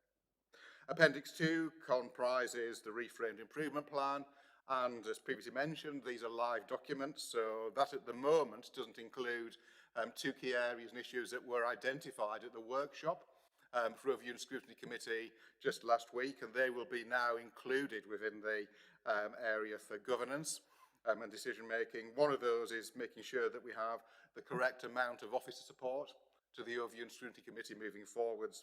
And the second of those is developing something that we classify as an information access protocol, which is very similar to a memorandum of understanding or service level agreement between the committee and the organisation, so that we can ensure that you have all of the information that you need on a timely basis to enable you to scrutinise the work of the combined authority. Appendix 3 provides a note from the until very recent interim chair of the Independent Improvement Board, Julie Spence, from the last meeting. You will see from that that they're seeing positive work happening, although there are still a number of areas that they wish to be addressed. And just to make you aware, I'm sure that you'll have seen the communications around this that went out recently. We now have a new permanent chair of the Independent Improvement Board. So just a little bit of the history for those of you who are maybe newer to the committee. Originally, the chair of the board was Lord Kerslake. Unfortunately, he had to step down because of ill health. Julie Spence kindly volunteered to take up the role of interim chair because she had been deputy chair of the Independent Improvement Board while we sought a new permanent chair. That new permanent chair has now been appointed. A person by the name of Richard Carr. A number of you may know Richard. He's got a long track record in local government, as having been chief executive in a number of different organisations, as well as having worked in central government as well. So he'll be taking on that role and responsibility. And I believe he's already met a number of key officers and members as well before he officially takes up that role in July. Also to mention today, in terms of introduction, that we've now started our quarterly meetings with the Department for Levelling Up Homes and Communities. That's a key part of the improvement programme that we have to have in place. We had the first of those meetings just a few weeks ago. And I think it's fair to say that we demonstrated good progress there to officials from the department, and that I think they had generally a sense that there was good momentum taking place and that things were definitely improving, although there was further work to do to embed all of those improvements that we've talked about previously and that are within the improvement programme. And then finally for me today, in terms of introduction, if I may, I think at the workshop for Review and Scrutiny, Angela Probert, who was there at the workshop, mentioned that it would be good to have clarity from Review and Scrutiny Committee members about the role they wish to take in the improvement programme moving forwards. And the issue for this is that obviously audit and governance also have a role to play in the programme. And certainly one of the options for us is to bring forward a further report to the July Review and Scrutiny Committee meeting, looking at options for you to be able to take this forwards.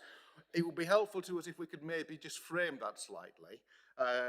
So certainly in other organisations I've worked in where there have been improvement programmes, it's often been the case that audit and governance look at the process that's in place, and Review and Scrutiny look at the impact and the outcomes of that improvement programme. If that's something you'd wish us to bring forward here in terms of the options, that will narrow the range of options, maybe to a more manageable number that could come through to July over and Scrutiny. But very happy to take the committee's steer in relation to that. So very happy to take questions on the report itself. Thank you. Thank you, Nick. Any questions or comments? Councillor Coles. Sorry, Chair, me again. Nick, thanks very much. I hesitate to ask this question, but I will anyway. I'm just trying to see, using my statistics training, how your RAG rating works, because it's all using terminology and not specifics. If I wanted to say how much worse Amber Red was to Amber, how would I do that? I'm just thinking, if I had a percentage point or a range where you felt the thing was operating, I'd be more confident. At the moment, I'm just wondering whether the terminology is just getting in the way of it. Yeah, thank you. I think it's a very valid point, and of course one that was raised as well at audit and governance as well in terms of the discussions there. The sort of red, amber, green, and the bits in the middle, the sort of red, amber, and the green, amber, were suggestions that came through from the Independent Improvement Board as well in terms of being able to try and differentiate between those things that were clearly red or clearly green and those that were somewhere in the middle. I think they recognised at the time that a lot of this is quite subjective. And quite difficult to be objective around, because what we're not measuring in terms of the improvement necessarily is a lot of things that can be put into numbers.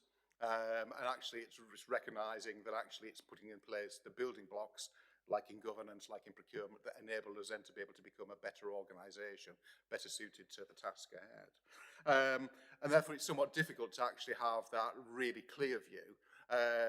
And certainly their view at the time was that they wanted to be aware if something was trending towards a different level. So for instance, if something was red but trending towards amber, they felt a red amber one would be a way of doing it rather than necessarily an arrow, which is another way of course of showing direction of travel. Similarly, from the amber one, they felt if something was heading towards green, so better than amber, but not quite green, the green amber would be a way of demonstrating that through there as well. So we took their views on board, because again, obviously, given the level of independent expertise they've got, we want to make sure that we're meeting their requirements as well, which is a proposal here today. But I think we can certainly do some more refinement on that, Councillor Coates, and we probably will do as well over the course of the next few weeks. It's relatively new, that development.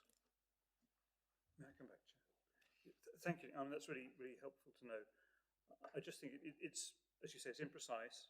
We try to be precise and challenge you in the right way. It's really hard to do that, where if an officer feels that something is slightly better than it was, but can't quite quantify it, that makes it rather difficult to challenge. So if you could just work a bit more on that in terms of finding that down, that would be really helpful. Absolutely will do. Thank you. Councillor Bradnam. Thank you, Chair.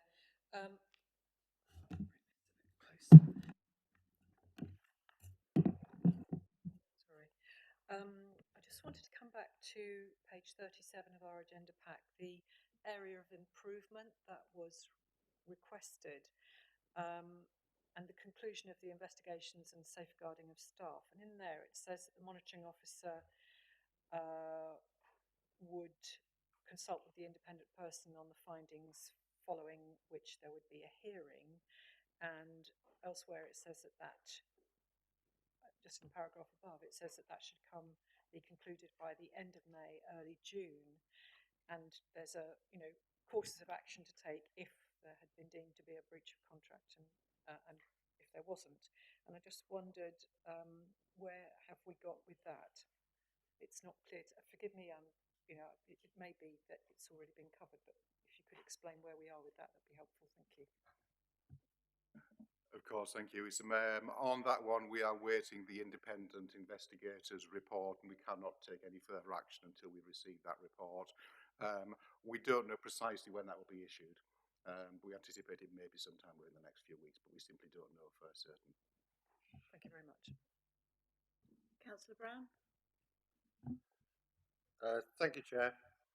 Referring to the note from Julie Spence and her first area for further focus, which is the development of a long-term vision for the CPCA being critical to its success and urgent following the May elections. Could you tell us where we're at with that? Yes, certainly. So that's a piece of work that has been kicked off, and it actually links very strongly to some of the discussions that you had previously as well with the Mayor and Kate McFarlane and Rob Ridge in relation to the development of the wider corporate plan and business plan. So as part of that, we're doing a refresh of something called the SPEAR, the Cambridgeshire and Peterborough Independent Economic Review, I believe, is the official title. My apologies if I got that wrong. It's not really in my area of purview. And we're looking to use that as a kickstart, as the evidence base to be able to provide that, that longer term vision. Because once again, we need to make sure it's evidence based in terms of the issues and that. SPEAR will have changed and been updated since it was first produced a number of years ago. Don't see any other hands. So we're just noting this. Everyone content to note it? Yeah? Agreed. Thank you very much. Thank you. Now we move on to reports from lead members, but we don't have any lead members yet. We can, because we've adopted option A, there'll be a report coming to July's meeting about that. Overview and scrutiny work programme, which we're being asked to note, and also to look at whether we like the general structure set out in Appendix 2, which is the structure they were proposing if we decided option A, which we did decide. That's not being presented by anyone, is it? No, it's not being presented. It's for the committee to decide if there are any items that they want to discuss now to be added to the work programme, or to indicate that they're happy with the example option Appendix B, and we can then develop that and bring that back to the committee in July. Okay, Councillor Bradnam. Thank you, Chair. I'm not going to comment on the actual programme itself, but I just wanted to embrace the opportunity to do pre-scrutiny. It's so important. It's the only way that we can actually improve papers that are being proposed for adoption. So I don't know how we fit that into the work programme, but if we get the papers first, then we have an opportunity to frame them and shape them and improve them. Thank you, Chair. Thank you. I think we can ask the officers to work out how to do it if that's a principle the committee wants to do. Any other comments there? Yeah, I think we need to think how we engage with the improvement plan and the implementation of that, and that's sort of not in here. And I'm not quite sure what it could look like, but I think we do need to do that. It could be certainly later on in the year, so it's something that we could possibly think about for next time.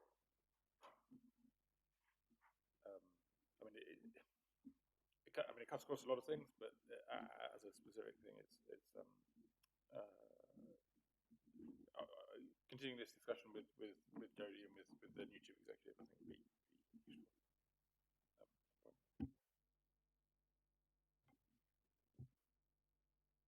Thank you, Chair. It's always difficult at the start of the year to know quite what you want to put in the work programme. So as it stands, it's fine. It covers sort of the pivotal points. I think what we're going to look at is indeed pre-scrutiny, as Councillor Bradham said, but also if we have a call-in about how that's recognised and when that will be reported back in terms of what are the findings. There may be other things that come up if we're talking about developing the rapporteur role and whether that needs to be reported back. Again, that will be reflected further on in the year, but it's very difficult. I think I agree with Councillor Bradham. How you get this pre-scrutiny recognised maybe it needs a separate to the work programme, a diary, where these pre-scrutinies would fit. So we then know when that can fall into reports and whether actually reporting is the way to do it, or whether we cover it in substantive items in the committee meeting. I think it's quite a hard one to work that one through at the moment, but we do clearly need to recognise that has to be there. Thank you. Councillor Goldsack.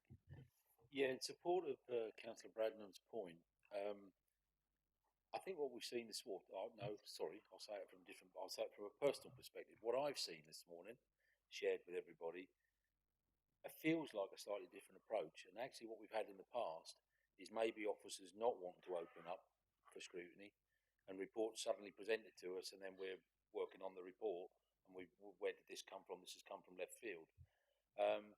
So I would actually put the challenge firmly to the officers with an open letter of support that says, we're here to help you help the people of Cambridgeshire and Peterborough, right? So if you can come to us early with the ideas, with the thoughts, and bounce them off us, etc., I think there's much more value in that than simply bringing in a fait accompli report that says, here we are. So I think that's where Councillor Bradnam was going. I just want to add a little bit more to that, but actually turn that into a bit of a challenge to the officers of the CPCA here. It's actually, we are resources here to help you get things right, maybe quicker, sooner, faster, however that works. So please adopt that and use it.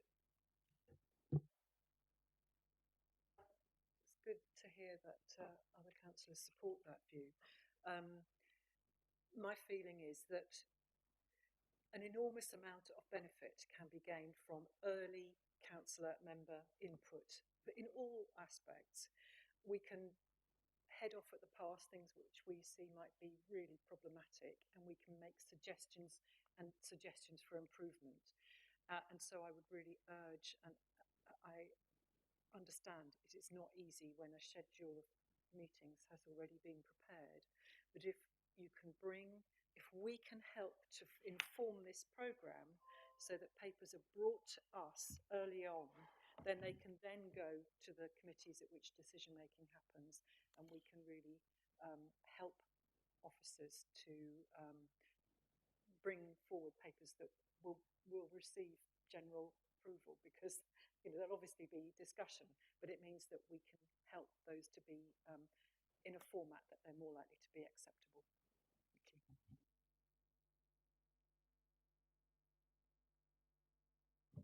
Just to highlight, as part of the option A that the committee agreed earlier, we will be introducing and sending out invites for these informal meeting sessions, which will be an opportunity for you to see if there is some information and have opportunity to feed into what information and what areas you want to focus on going forward. So that's just something to be aware of. And also the fact that we're looking at developing a 6 to 12 month forward plan for the combined authority, which again will hopefully give the committee the opportunity to look ahead and see what's coming and see what you might want to get yourselves involved with at an earlier point. That's really encouraging. Thank you. Any other comments, questions? So, and particularly, are we happy with Appendix 2 as an example work programme until we actually see more information about what the combined authority are planning? Yeah. Okay, so we're just asked to, are we asked to approve this or just note it? Just to note. Okay, so everybody happy to note it? So the next meeting's on the 24th of July, Huntingdonshire District Council, and there's this training session which hopefully will fit in terms of timing around our other commitments on the 13th of July. It is at least virtual, so there isn't travel time to it. And that's the end of the meeting. Thank you all very much. Thank you for your patience. I'll be better prepared next time.